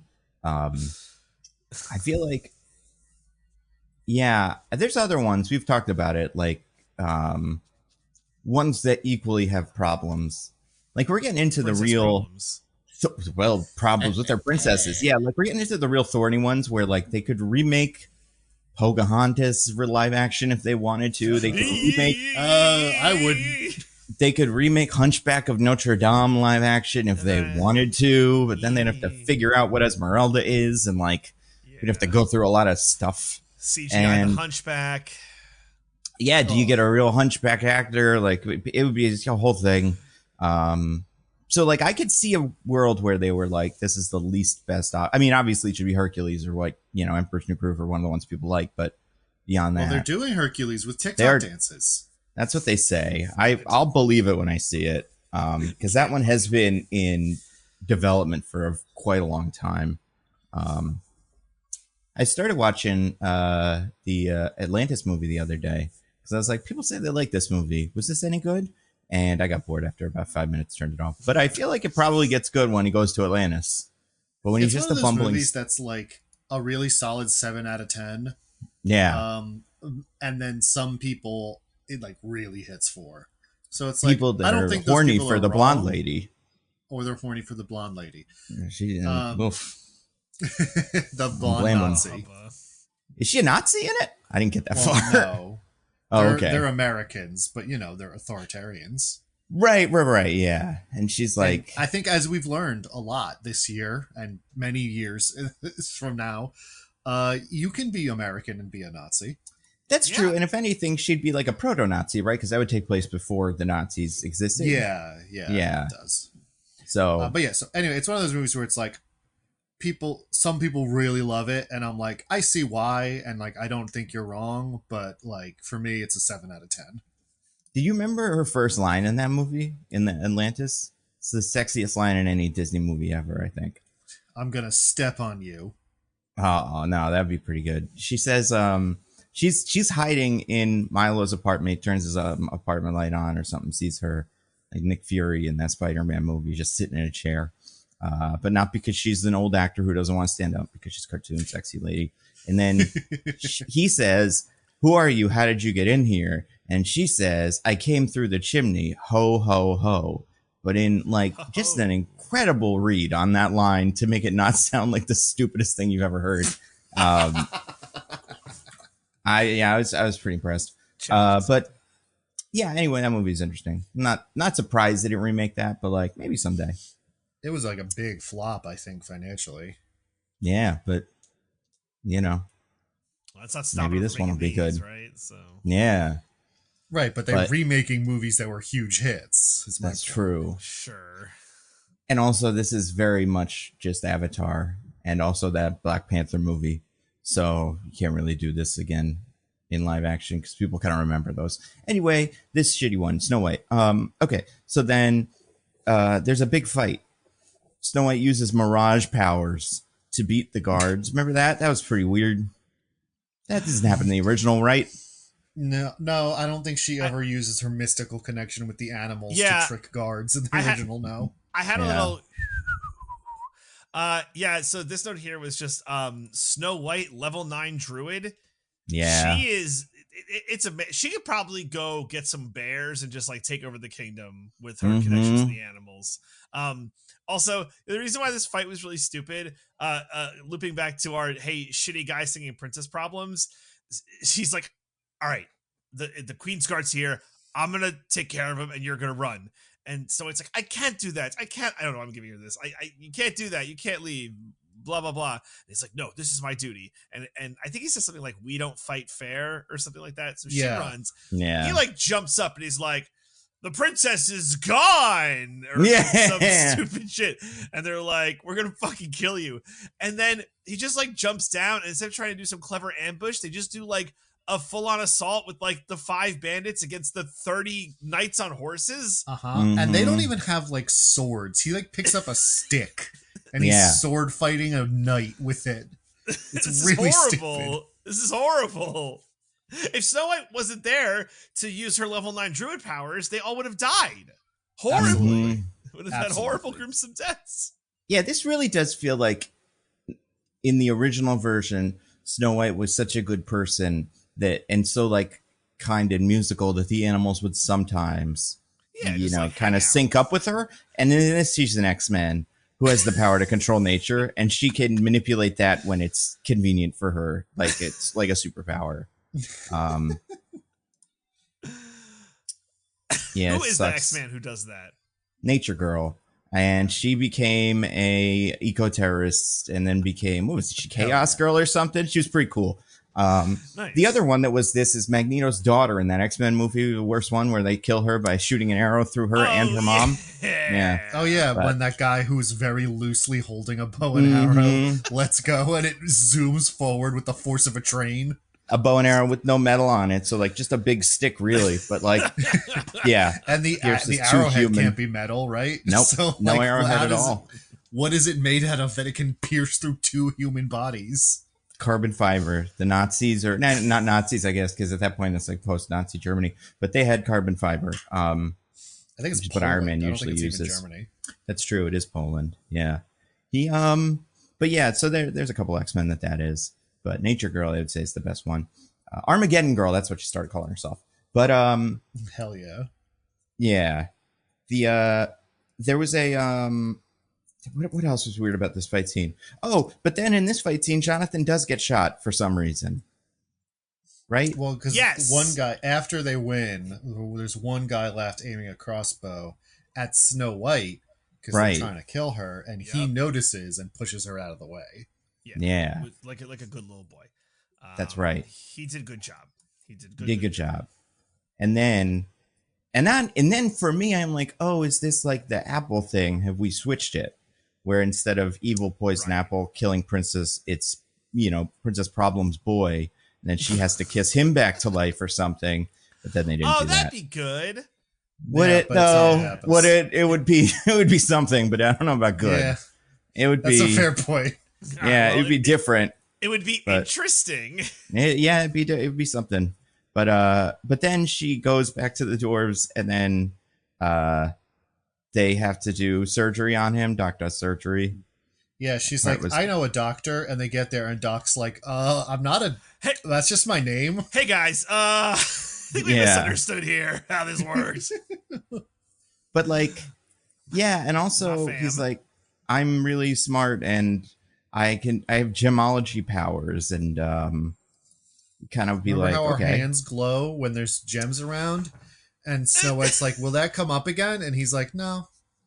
That was in a version, right? Like, oh, the arrow was laced with some of the queen's powerful magic gems. I can use my magic to fix it. But no, Jonathan goes into the house with Doc, and then they come out, and it's like, it's good now. Yeah, I mean, that's why no Jonathan, or that's why no Doc in version 1 or something. And then just like some other character who's a doctor who she takes him to that's named Doc. Because otherwise, yeah, you'd have to have it be like he uses his gem powers to find the arrow or something, or find a shard of the arrow. This guy's Iron Man, and he has to get him out with a lot of shrapnel. But I don't know. I do feel like what you would do for this, because it's just there's an arrow in his shoulder, and it's like, unless it was modern times and we had like reconstructive surgery techniques that might help with like the vein or whatever, all anyone would do, even a trained professional of this, whatever vague time period it's supposed to be, would be take the arrow out, stitch it up, and be like, well, I hope you don't die. Mm-hmm. Okay, I have a pitch. I have a pitch that this is how it work. Okay, they take him in, and then Tuck's like, "I've done all I could," and out walks like a gem rock monster, like I am Jonathan, with like half of Jonathan's face on it. Please kill me. Yeah, like a golem, her personal golem. Yeah, and now cool. this is Jonathan. He's like, well, he obviously died. I couldn't do anything, but here, I grafted his soul, and here's part of his brain into this golem monster. Well, he's the thing now. Yeah. In however many, in like 10 years or whatever, when the original Snow White enters the public domain, you can make the horror movie version of that where that happens. Yay. Can't wait. Yeah, because he's like, it's and Jonathan, I don't know, did part of you, I didn't think he was going to die because he gets shot in the shoulder. I kind of wanted him to die because we have way too many characters running around. If Jonathan didn't show up, was there a party that was like, is she going to get with Dopey? They have some, frankly, she has more chemistry with Dopey than she does with this guy, and it's disturbing. Well, and that guy is played by the actor that's from the No Hard Feelings movie, who I bet is around her age. So even though he is Dopey and is not, but like, and you kind of figure the thing with Dopey, we talked about this, he can't grow a beard. He's the youngest of the of the dwarves, it would assume. But like, since they're 200, he may be like 30, he may be age-wise similar enough to her. Okay. So yeah, I think they should try. Do you think the dwarves have genitals? Like human genitals? Like the magical dwarves, like obviously. I don't want to think about it. They don't seem to be the same species as Snow White, I would say. Like, so I don't know. Maybe they couldn't. For like over 200 years, so they they have magic gem powers, so maybe that's why they can't do it. But and then also because the movie's still going on, the evil prince or evil queen sings again, and then makes the apple, does the apple thing. Yeah, she does a reprise of the fairest. Yeah. Yep. To the fair, whatever the fuck her song's called. I don't even remember. What's fair is fair or something, or fair. It's got fair in it for sure. The fuck is it called? I don't know. Who cares? Doesn't matter. At this point, Jonathan is also in jail. I cannot remember why, but he splits off because he's like the greatest thing ever. So they're at the cottage and they're vibing. And then the Queen's Guard, just to let everyone know, rips out the horn of, hey, we're coming, everyone. Not trying to be secret. We're going to let you all know we're around. So Jonathan's like, I'm going to go. We're going to go. And we didn't have a plan last time, but we'll figure it out this time. And again, someone's like, no, don't. And he's like, shut the fuck up. And he goes. And then she's he like, gets captured, but his guys don't, right? Yeah, just him. I think it's a situation where they're like closing in and he's like, you guys go and I'll hold them off. And he gets arrested. Right. Like that other time when this happened in the movie 10 minutes ago and it didn't go this way, but similar. This whole middle section is just the same thing happening over and over again. It's utter trash. It's so bad. But he is going to end up in jail and he hangs out with the huntsman who is also in jail for his crime. Again, I don't know where the queen is her head's at. Execute some of these guys. Maybe not Jonathan. Maybe you want to torture Snow White with him later. But the huntsman for sure. No reason to keep him around. If Charlize Theron was here, she would have had that guy's heart out in an instant. Easily. Oh my god, yeah. But she but instead they're both But she so they're both in the dungeon and they're each chained to a wall. And they both try to get their chains off. This part, man. They both try to get their chains off, and then it's like, we can't because the chains to the wall are too strong. And then Jonathan is like, but I've got another idea. And he helps to pull on the huntsman's chains first, and then it does come off of the wall or something. Yeah, he's so strong. And like, yeah, I don't know how strong he even can be with all the shoulder stuff that just happened. I mean, maybe he is extra strong for gems, but even if he's not, you figure if there were ever 3, maybe 4 people in this jail, they could do this, right? Like, they all get each other's things off. that poorly into the wall, then yeah. Yeah. This is it's just a really stupid thing. But you know, I don't know. Had a message about like sharing. And then those two are free. Also the dwarves have to go do something. I can't remember. Do they just go to work? Are they like, all right, well, peace, Snow White. We got work to they do. have to do their regular. They have to do all their mining to sell their gems to. Yeah. So then they leave Snow White alone. Evil Queen comes, does Evil Queen stuff. What do you think of this look? Speaking of looks. It was bad. But I don't know what you do here, right? Like, yeah. It would have been better if they weren't trying to preserve some amount of Gal Gadot's face, which is really what makes it look nightmarish. Yeah, and it's another thing where like she's trying to throw the accent, but if you were her, it's like the end of the Jingle All the Way movie. You'd hear it. You'd be like, "Oh, this sounds like there's something about your A's and your tease that it's wait, this is that one lady from." Yeah, if I were Snow White, I'd be like, "Why do you sound like the queen, an accent no one else in this entire world has?" Yeah, also you're my stepmother, so like, I have probably very intimate knowledge of how you sound like. I hear your voice every fucking day. Oh, yeah. Intimate knowledge of her stepmother, DJ? Ooh. Gross. Looks like DJ's got washing machines on the mind. Well, also, if this is her thing, right? The Evil Queen does this. Is this the first time she's ever done it? I don't know. Well, and this is very silly in the original movie too, so I don't know how much to flaw this one. But she's like, I know what I'll do. I'll be old and trick her to eat an apple. Now, at least in the original, the tricking part is like it's longer and but it's more like beguiling. Like the woman is like, but this apple is so juicy and red, you have to have it. And Snow White's just like, okay. But in this one, it's like, Snow White's like, I gotta go find my dad. And the old woman's like, oh, you're gonna be hungry along the way. Take this apple. And she's like, fucking bite it, you pussy. And then Snow White's like, I guess. Well, like, there's nothing like tricky about it. There's a lot of things that are objectively a little silly or like convenient or whatever that can be forgiven in a movie that is consciously attempting to be like a fairy tale. Yeah. Where it's like, sometimes things, sometimes an kindly old woman shows up at your door and is like, you should eat this apple. And like, you do that because it's a fairy tale and that's the aesthetic and like vibe of this movie. And that's fine. When you're trying to make a more realistic version of that, then it just seems stupid. Yeah. I see. I disagree. I think this was the most realistic part of the movie when the lady's like, here's an apple I gave you. You're going to eat it now? And Snow White's like, okay. Like, I don't want to upset the old lady who gave me the apple, so I'll have a bite.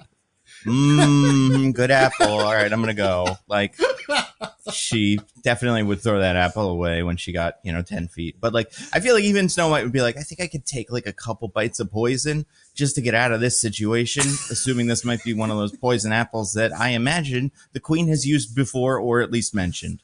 Because it's not like she's hiding her magic bullshit or like any of her bullshit. Yeah. She's right out there with it. She'll make a rose explode into black or whatever. Like, she does all magic. So, but it's weird too, because now when she does the magic apple stuff, it's potions. It's the only time she's gonna use a potion in this movie. And this movie's aesthetic sucks. I mean, does Evil Queen in the cartoon use magic the same way? Well, no, it's all just potions, right? It's all potions. Yeah. So that makes way more sense. I think that what the Evil Queen should have done, this was long ago, she could have gotten Snow White to her side. Snow White's like, oh, we should make apple pies for the village. And the Evil Queen's like, all right, let's do it. Make all those apples, sleeping death apples, and then you distribute the pies. They all fall asleep. Yeah. It's like, Snow White, what have you done? You've poisoned the kingdom. And then Snow White's just like, oh, no, I'll be a supplicant forever. All my ideas are bad. I will have no illusions of grandeur. Yeah. She, It's weird how apples are a thing in this movie too. Like this movie goes out of its way to make everything that's important an apple. Yeah. Like apple pie, the heart is an apple, and then now this. It's trying to make this kind of like an irony thing instead of in the original where it's just like people like apples. And apples are like, biting an apple is theme of all the shit from Bible, you know, and that's all you really ever needed with this stuff you anyway. guys remember Bible, right? Yeah. So just going back to the original real quick, something I really like is that because the part with the sleeping death apple is like can only be reversed by true love's first kiss, and the evil queen's like, good fucking luck with that one. Like it's like kind of funny, or she's like, ha ha ha, that's what never happened. And but in this it's like I just forget exactly, but it's like true love's first kiss, like almost like Gal Gadot like shrugs it away. Like, you know, maybe yes, maybe no. I think she's like, well, good thing I've got that Jonathan in my dungeon. Yeah, idiot. Right? Like, it's not as, like, of good as, like, a dismissal. Mm-hmm. Well, the other weird part about this scene, the way that they play it here, and I mean, like, the whole thing's weird, but, so we have a song, A Hand Meets a Hand, which is the song of Snow White falling in love with Jonathan. Right. We skipped it because it's bad. It's so bad. And they have a line in this song that, I don't know. I mean, it made me roll my eyes a lot, but I'm sure. Do you guys remember which line I'm talking about specifically? My brain has blocked it out to protect me. So they sing this together at the end of this is then like the combined chorus. And maybe I'm dreaming. Well, I'd like to stay just like this. But if there's a world where you wake me, promise to wake me with a kiss. So just in case the consent thing was something the Cracked article would bring up, she has consented already to wake up kiss. So there we handy. go. So fucking stupid. Like, I get it that people are like, oh, it's weird that he kissed her and stuff in the original. But like, I don't know, man. He can just kiss it. And it's like, whatever. It's not, I don't know, man. I don't blame Shrek. I kind of blame Shrek. Right? Shrek like starts with this gag, right? Where like the prince is going to kiss Fiona, who he thinks is Sleeping Beauty or whatever, or Snow Whiting, I guess, in this situation. Then she wakes up and smacks him and she's like, I don't need you. Is that in there? That's not Shrek. That's something else. Is that not Shrek? No. You're thinking of Shrek 2, which opens with Prince Charming going to rescue Fiona, but it's not a slap thing. It's like he pulls back the curtain and it's the big bad wolf, and he's like, "Oh, Fiona's on her honeymoon." Oh, yes, that's true. That happens, and then also in Shrek 1, when Shrek finds Fiona, he goes in for the kiss, and then she wakes up and gives him the smack. No. He pulls back. She like pretends to be asleep because she wants. She thinks he's a knight and she wants him to kiss her. But he pulls back and like there's that brief moment where it's like, duh, and then he just shakes her awake. Like, come on, get up. Yeah, I still blame them for this. But yeah. So then Jonathan kisses her and she's fine. Yeah, because he escaped the dungeon or whatever. He escaped the dungeon because you could pull. If two of you pull at your thing, you're freed from the dungeon. And there's no dungeon guards or anything like that. So, where are the people in this castle? They converted everything to war. Where are the guys? Yeah, very lightly staffed. Maybe they all went out to go hunt for Snow White. I think tactically the queen is very bad. She's a bad tactician. Yeah. And actually, lips were dry.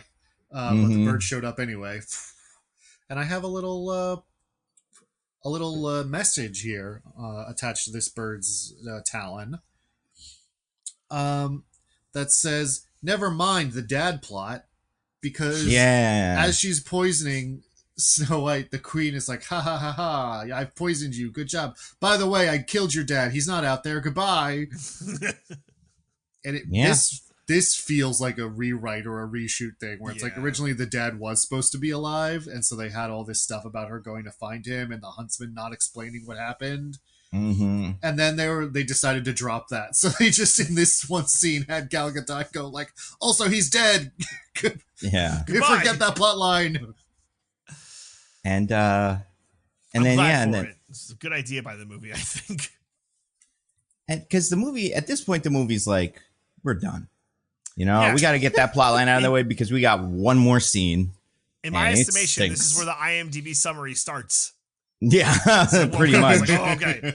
Because now Snow White makes a plan. Now we don't see the making of the plan because it can't have been what this is because, like we're saying, the dwarves don't do anything. But we do see them do something, which is sneak through the thing. like in the other one. They sneak through the little thing. Yeah. Yeah. They sneak And then through the sewers and that's right. Touch their own poop or whatever happens in the Yep. other one. They don't talk about it as much, but they do it. Yeah. And then Snow White at the same time brings an army of guys, and like not brings an army of guys, but like brings the whole city to, you know, take over back the power. They do another Wish song. This song is They straight do. out of Wish. Mm-hmm. Yeah, this And is that's the how- ending song where she rallies all the people to sing Yeah. against Chris Pine. Mm-hmm. And this is a thing I think, I forget who pointed this out, but it was some YouTube person. And I just want to bring it up because we didn't say this in our Wish podcast. In that movie, her grandpa is like, his fondest wish is to inspire everybody via song. Yeah. And that movie ends with a song uniting and inspiring everybody to stand up against the evil Chris Pine. And he doesn't sing it. Well, you know, technically he can't because he doesn't have his wish. And when you lose your wish, you forget what it even was. So, you know, can't even be bothered. But presumably, even though you've forgotten that's what you wished for, your latent desire for that thing has not gone away, right? I mean, I don't know. Kind of, maybe it has. How cool would it be if the end of that movie was them all eating wishes and gaining the power of those wishes? So, like, she would be like, I need to fight him. And then she'd find someone's wish in his little wish, you know, room of like flight, and then just eat it. And they sprout big wings and stuff. So then that's how she can make the song. And then also it's kind of the grandpa. She eats that one at some point and is like, oh, that's right. I remember what he liked. But it'd mostly be laser beams and shit. It would be like, yeah, it'd be pretty cool. They got time. They could fix that for the next one when they live action reboot that.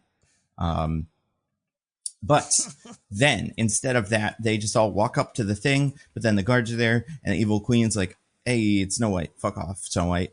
I'm going to execute you using all the powers of the state. And she has all the guys get next to her and go like execute her or whatever. And then she uses her one last thing that she kind of mentioned once earlier. Her classic Snow White trick, you guys. Remembering the help's names. Oh, She's that one person who remembers everybody that works for her's names. And I love this shit whenever movies do it, where it's like you remembered all the things about the like servant, and that proves you're a good, nice person. When that's the most condescending boss shit in the world. Mm-hmm. To be like, oh, of course I know about your child.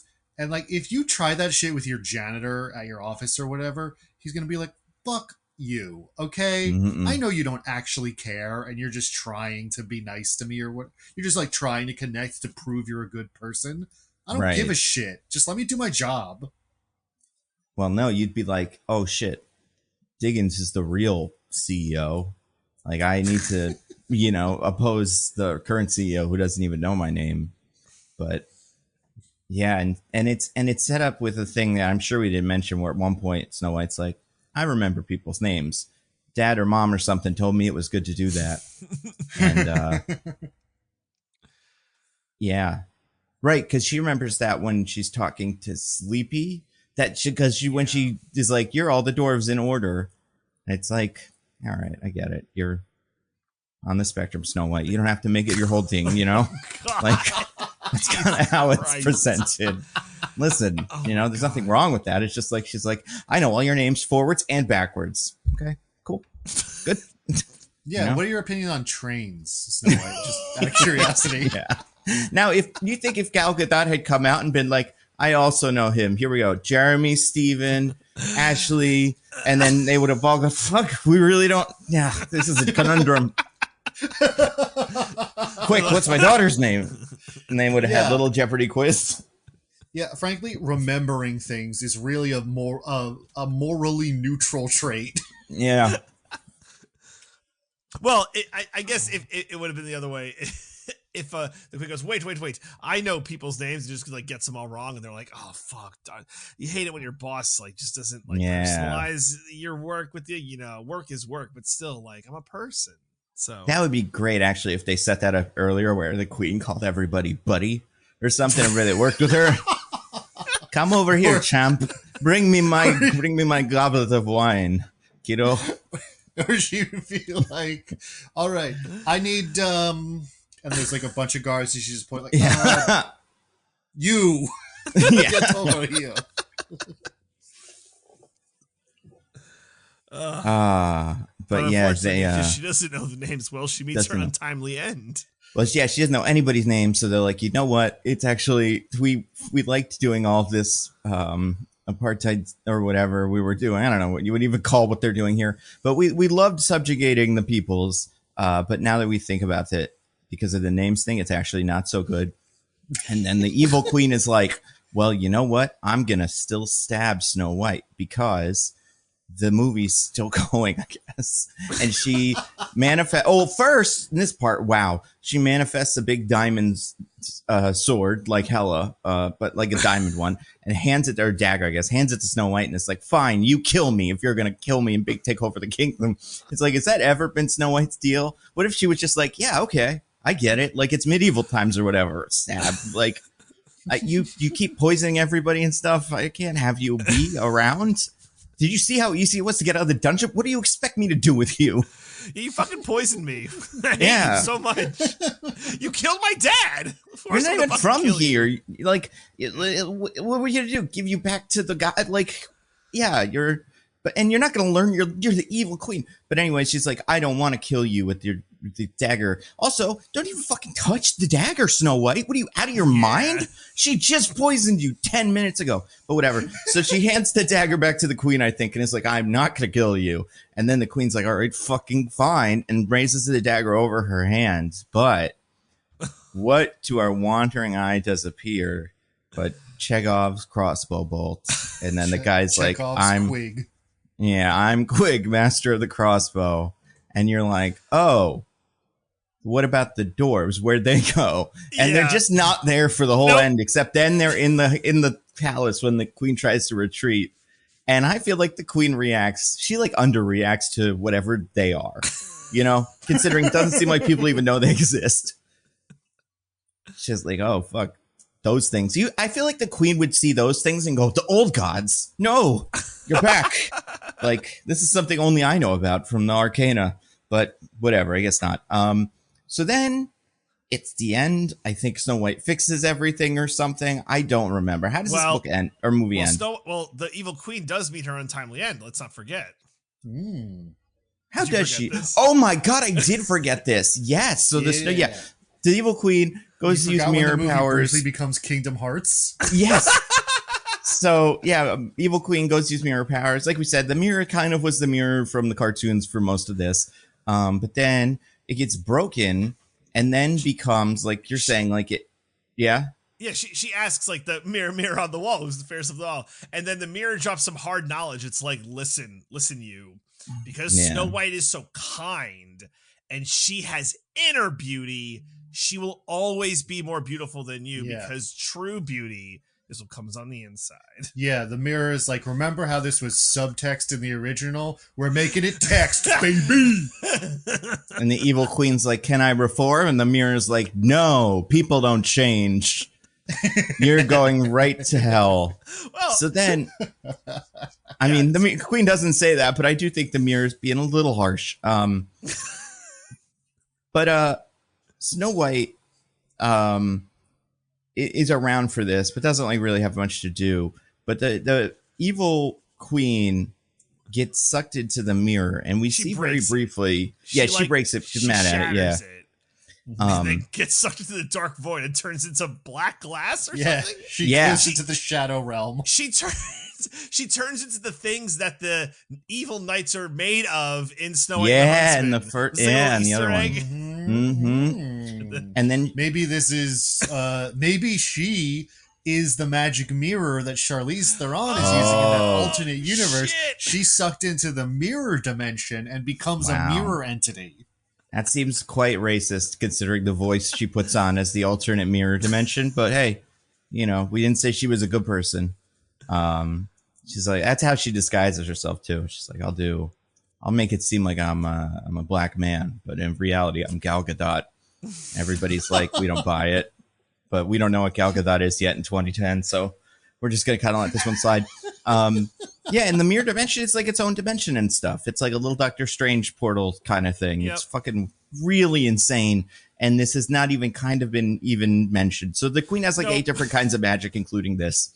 And this is not a kind of magic she seems to like. This is like the mirror in the other movie, something she seems to have just found or something. Like, I don't think she made this. Yeah, she certainly would have broken it, and the mirror after it sucks her in, like, goes back to being mirror. So the mirror is like, I have the upper hand. I'm a god. Actually, I run the kingdom now. She just go tell. That's what I would do. I guess I have to run all my ideas past the mirror now. Yeah, I did kind of think like when that happens, I was like, I guess Snow White owns the mirror now. I guess she's going to use it. Yeah. No. Also, I do want to quickly say, Fast and Furious was 2009, so we did know who Gal Gadot was in 2010. Okay. That's true. But we didn't know what she was capable of. Yeah, We didn't know what she would become. Yeah. But yeah, and then that's then probably, right? I do think they this all movie wear has. white, and it's all better if they do another. They all wear song. white. They all wear white, and you know who fucking says the whole end of it, even though it was not his voice the whole time. I know what his voice sounds like, but fuck it, it was, I guess. The narrator is actually Dopey. Right? What he a spoke twist! At some point. Fucking He did garbage. speak at one point. They're all like, "We have to go kill the queen," and everybody's like quiet about it, and then Dopey's like, "Let's go kill her." Let's go get him. We're gonna fuck her up. Depose, Dopey says. And they're all like, yeah, this guy. He's now, and yeah, Dopey, I don't know, man. If Dopey could speak, just let him romance Snow White. I don't even give a shit. He's not. Hey, baby. Yeah. I mean, frankly, even though the movie ends with her marrying Jonathan, the last like shot of the movie that's not like the storybook is her and Dopey sharing like a significant glance that feels like it's charged with sexual energy. Yeah. Wow. Also, this movie does not have a post-credit scene, correct? I did not stay through this, doesn't, no. but I did Google it. All right, cool. And There's a post-credit scene where Gal Gadot's in the mirror dimension and she's like, "Where am I?" And then Angelina Jolie as Maleficent shows up and is like, "Have you heard about Kingdom Hearts?" Come to recruit you for. That'd be pretty sick. And sexy Jafar from that Aladdin movie. Where's the guy with abs? And then who's the bad guy in Mulan? I don't know. Somebody probably. A witch. The nomad leader. They're not. Yeah. They're not the Mongols ever. In the cartoon, they're the Huns. In the live action one, which I guess is what we're doing here. Oh, if they wanted to do that too, we like could get Melissa McCarthy as Ursula that nobody wanted. Yeah. There's some weird castings they've done. And Scar Chief, well, Legend for or whatever. He was in that, right? Yeah, that was him. I don't know. Those movies. Is this, I mean, we kind of said this, but I can't remember what we said. The worst Disney live action remake. Prisoner of the Moment is yes, and I think my ending consensus will be. Is it better or worse than Dumbo? I think Dumbo is more interesting than this by a mile. Yeah, Dumbo was doing a thing. Dumbo had like even if you just take the cast, like, well, way better cast. Colin Farrell was in that. Michael Keaton, Danny DeVito, like that was all stars. All right. Is it better or worse than Mulan? I don't know. Mulan was pretty boring. Yeah. I'm trying to think what else ones were really bad. I mean, like Beauty and the Beast was incredibly popular, but also I feel like for me had no juice. Like it felt very, just sauceless, as the kids would say. Also pretty bad. King, yeah, Lion King's not great. I think Lion King is complete, like a average one of these. This one was very offensive. Like I think this one was worse than any. I think you can make the case this is the worst one. Yeah. I didn't see Little Mermaid though. To be fair, I heard it wasn't that bad. Little Mermaid. Oh yeah, I haven't watched. I hear the Little Mermaid is just like kind of meh, like not horrible, but just not that good. Like like most of these Disney remakes, right? It's like the base material is good, so it's not like horrible, but like you did a bad job. Mm-hmm. Well, and they say that pivot so much and had so much slop, and clearly the reshoots. I dispute the phrase "had to." there. Yeah. Sure. Did- You're right. Did they You're right. have to? No. I don't think so. No, not at all. You're right. Yeah, but they did, and it was They bad.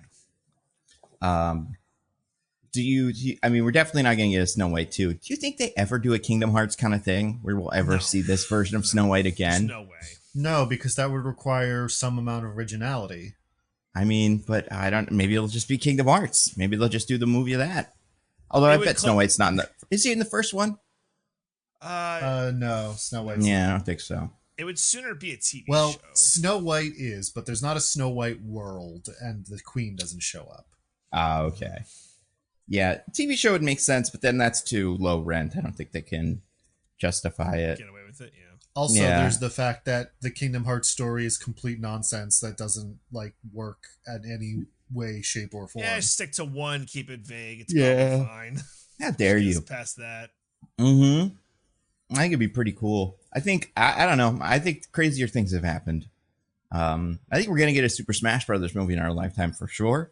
And I think when that makes $1 billion, Disney will be like, we should probably try to make whatever our version of this is, and it's Kingdom Hearts. All right, I might buy it. Yeah. Yeah, here's the question. If they do make the Kingdom Hearts movie, do they put the Final Fantasy characters in? No. I think they put They like replace them with like guys. characters that are, yeah, like just kind of original Johnny and, you know, whatever. But if people that know will they be like in basically the did thing, in the that's- game. Also, nobody acts Right. like they do in their video game, but still, Yeah. So I imagine there'll be some version of that, or maybe it'll be like Walt Disney or something. You know, maybe they'll make it his origin story. Yeah. But I think we'll get it. Do you guys want to get to our classic segment? I would love to. I would love that. All right, DJ, do you have anything to recommend to the fine people? Guys, I have one fucking rec, and you'll never guess. It's a board game. I'm back, baby. Oh, I thought it was bread. I thought it was the Temptation Island show. Have you finished it yet? No, I know I'll wreck it, but I want to watch more for it to be a more substantive wreck. So I guess preview, or if I'm actually being totally honest, when I have nothing, because sometimes when I have nothing, I can use a show that I've been watching to be like, hey, this. But if I have something, I don't want to waste something like Temptation Island. Like next week will definitely be Temptation Island because I will have nothing. So watch out, folks. But this week I have something. But yeah, it's a board game. This board game is called Alliance. It's by Columbia Games. It is I don't want to compare it to Risk because that feels too reductive, but it's a global conquest war territory game. It's based Like on Risk. Like Risk.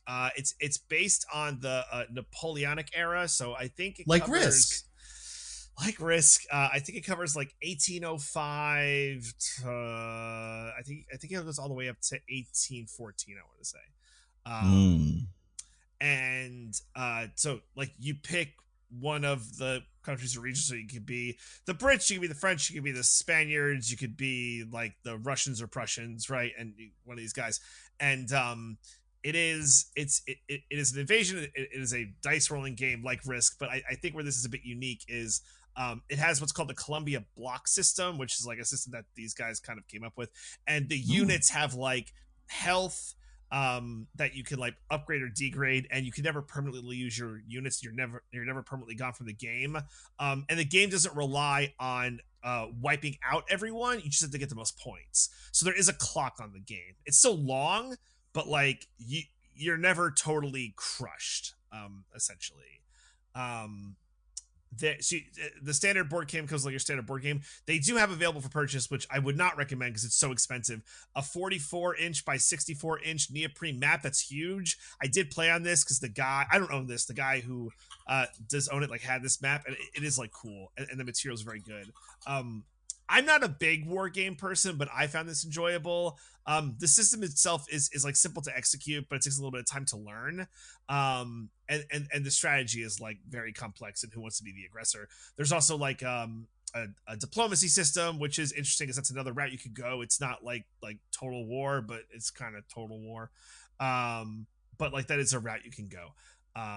But I did enjoy it, and if like this is something like you'd think you'd enjoy, I would give it a look. But also, it's on Tabletop Simulator, so that's like a way. I haven't done it. I've seen like videos of it, and it's like a little wonky how you like rotate the blocks because that's how it works with the system. I don't want to get too far in the weeds. But I'd like to throw something out there for the war game enthusiast. If you're like really into war games, this might be worth having part of your collection. Cool. So, yeah. Diggins, what about you? Anything to recommend?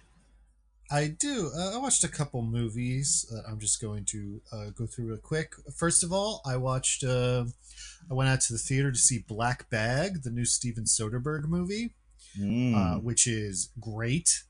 It is a spy thriller with Michael Fassbender and Cate Blanchett as a married couple, and DJ, the tightest of 90s. Yes. This movie doesn't waste any time. Love it. First scene, Michael Fassbender goes up to a guy, and the guy's like, "There's a bunch of people who might be traitors. One of them is your wife. Go." Nice.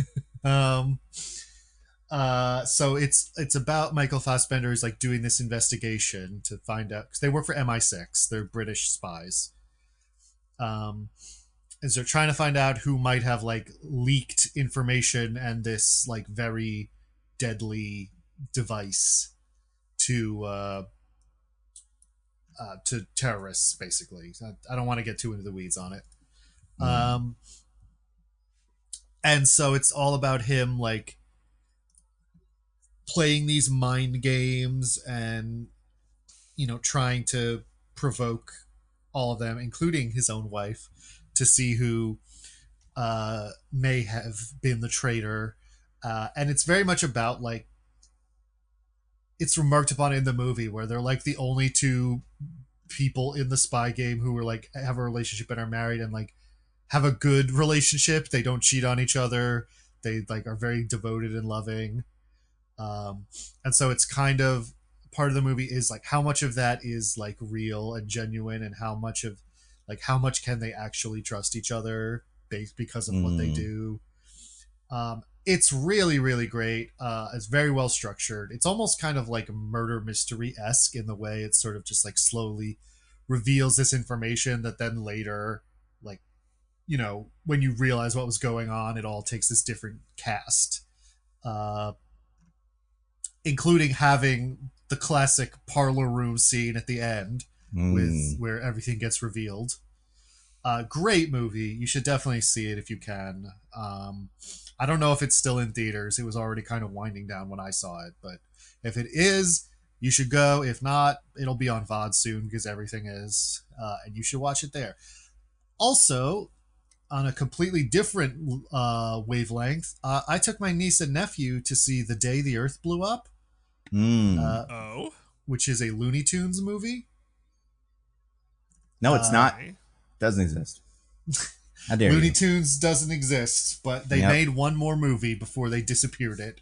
Yeah, no, it stars Daffy and Porky in this very silly sort of like plot where an alien is trying to take over the Earth with mind control chewing gum. Oh, okay. And it's classic 2D animation. It's very expressive. It's very, you know, goofy and silly. You know, it's Looney Tunes. Like, I think it holds up to like the classic cartoons that we watched when we were younger, because they were made 50 years before then, but they played on Cartoon Network all the time. Right. So I had fun with that. The kids liked it too. If your kids are really young, it might be a little scary, but then if they're younger than that, because basically I took my niece and nephew who are 4 and 3. My niece thought it was a little scary, although she did like it.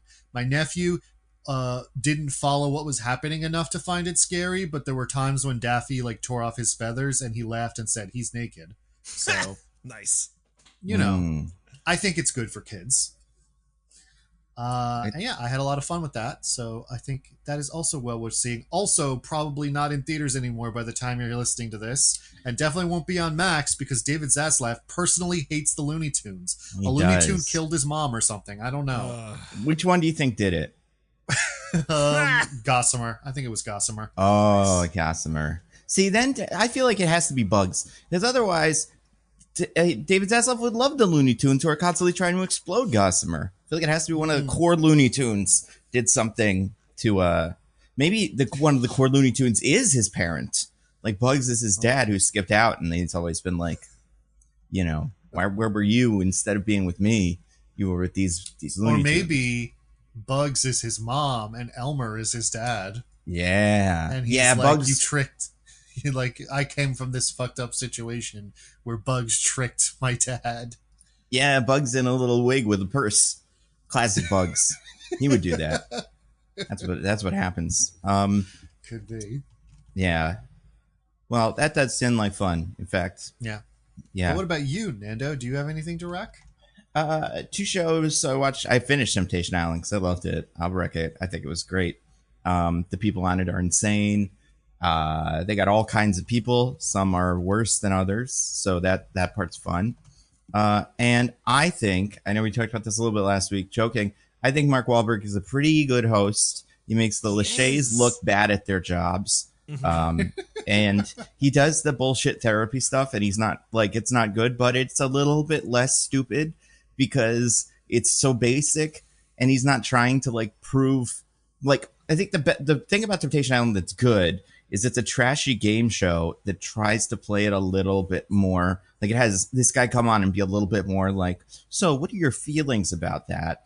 To kind of make it seem like it's got some air of wisdom to it. Whereas the Ultimatum and Love is Blind have like the whole thing is a fake experiment with this like trashiness that's under the surface. And then that like, yeah, I think Temptation Island works better because it is a more genuine version of itself. And the ones that are crazy are crazy.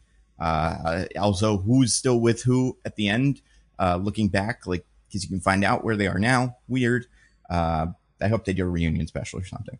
The actual show I'll recommend, though, that's like more of a, because obviously we've already talked about Temptation Island. Excuse me. I watched the new HBO show, or Max show, speaking of Max. Wait, no, not a Max, actually. This is Apple. The Studio. The Seth Rogen, where Seth Rogen was the head of a studio comedy. I think it's pretty good. It's very it's very put together. It's going for like one shots a lot of the time, although it's not always, like, it's very clear that it was not shot in one shot, which I'm fine with. Like, who cares? But it's beyond that, though. It's got a lot of like production value, and the comedy it feels like it's got the same, I don't want to say ethos, but it kind of feels like Curb in the way that characters kind of undermine themselves and then get to the end of the episode and it's like, okay, well, what happened? And then you realize like, oh, all of this stuff together equals like the worst, day of this guy's life. Seth Rogen's pretty good in it. And like he wrote it, I believe. So also great. And then the other cast like members are really solid. Catherine Hahn is in it. She's very funny. Catherine O'Hara is also very funny in it. And then you get a bunch of like real people doing themselves, but kind of silly or whatever. Like they play different versions of that. But like, for instance, the first episode has, I guess the first episode has Bryan Cranston in it, and he's great as like the really fucked up studio head. But then later in it, you get Martin Scorsese plays himself as like someone that's trying to kind of work out a deal with the studio and gets kind of sucked up into it. So it's very funny. Yeah, and it's like long. I think the first episode's like maybe an hour long, but I don't think all the episodes are that long. And yeah, it's just good. I've seen interviews where he said basically that like the things that he says in the show are things that people have said to him. So it's not. Remember they made that other show, I think it was on Max, that was called like The Franchise that didn't hit. Yeah. So this feels like it's got the same vibe as that, but it's less pointed at like a specific genre and being like, these are the actual stories that happen, but we kind of changed some of the names to just like, this is how sad everyone really is, but we've changed some of the specifics. So it's like, because the thing that happens in the trailer, he says this, or maybe Catherine O'Hara, one of them says this, is like, I got in this business to love movie because I love movies, and now I think my job is to ruin them. And he said that was something someone he had a meeting with very early in his career said to him. So like, it feels more authentic than the franchise because the franchise is trying to get at these specific moments, whereas it feels like the studio is trying to get at feelings. And I think it's great. I would recommend anybody watch it. It's got the adult humor thing where like they say a lot of things about penises and stuff, but like not a ton. What? Yeah, it's like, but like, and in the way that you think people kind of talk about it, but definitely in the way people talk about stuff like that around Seth Rogen, where like that's not my life, but I could see this actually being his life to some extent. But yeah, so I'd say everybody should watch that. And then obviously like Severance and all those shows that wrapped up are good. Daredevil's interesting. I think it's good, but I don't know if it's like the best. And then what's the other show that everybody's watching now? White Lotus is also interesting. We'll see what it does today. Next week, what are we doing? What's the next week show, you guys? I think it's a Working Man. Oh yeah. Ooh. What's the vibe on that? I think it got #1 at the box office this weekend, so that's pretty good. Oh, nice. Yeah. I think Beat it got 50% on Rotten Tomatoes, so that's less Yep. good. I mean, that's never stopped him before. I can't imagine. What do you think? What do you think the Beekeeper got? Do you think Beekeeper was higher or lower than 50%? Oh, hold on. Okay, so Working Man is 52%, and I'm about to look up Beekeeper. So you guys put in your guesses now. Was Beekeeper higher or lower than 52%? Higher. I also think higher. Yeah, I think higher, maybe by like. I think the Beekeeper maybe even got like a 65. I think it almost passed. You guys both have no faith in the Beekeeper, which hit all the way up to a 71%. Wow. Ooh, we love to see it. Good for them. Well, actually, now I'm worried about Working Man. What 20% is it missing? How did it lose people? Yeah, right. The references to bees really inflated. Yeah, without the bees flavor, it all kind of falls apart, I guess. We'll find out. But yeah, pretty excited about that. And then after that, we're so close, baby, to Minecraft. It's so close. Yeah, seeing 2 weeks from interviews. today is Minecraft. Jack Black's hosting SNL. It's going to be so great. I haven't heard anything about it yet. No early reviews. We're going to find out That's always a soon. great sign. Yeah. I mean, maybe they know they got something special. Do we have anything to plug, DJ? Just Roses and Rejections. You can get our Bachelor wrap up, and then we will be doing Temptation Island when we come back from our break. So yeah, looking forward to it. Cool. Diggins? Nope. What about you, Nando? Nothing immediately. I've had a week or two off of like making videos, but I'll come back in April making more stuff. So you'll see, people will see that. And yeah. Till next week. I've been at Nando View Movies on Twitter.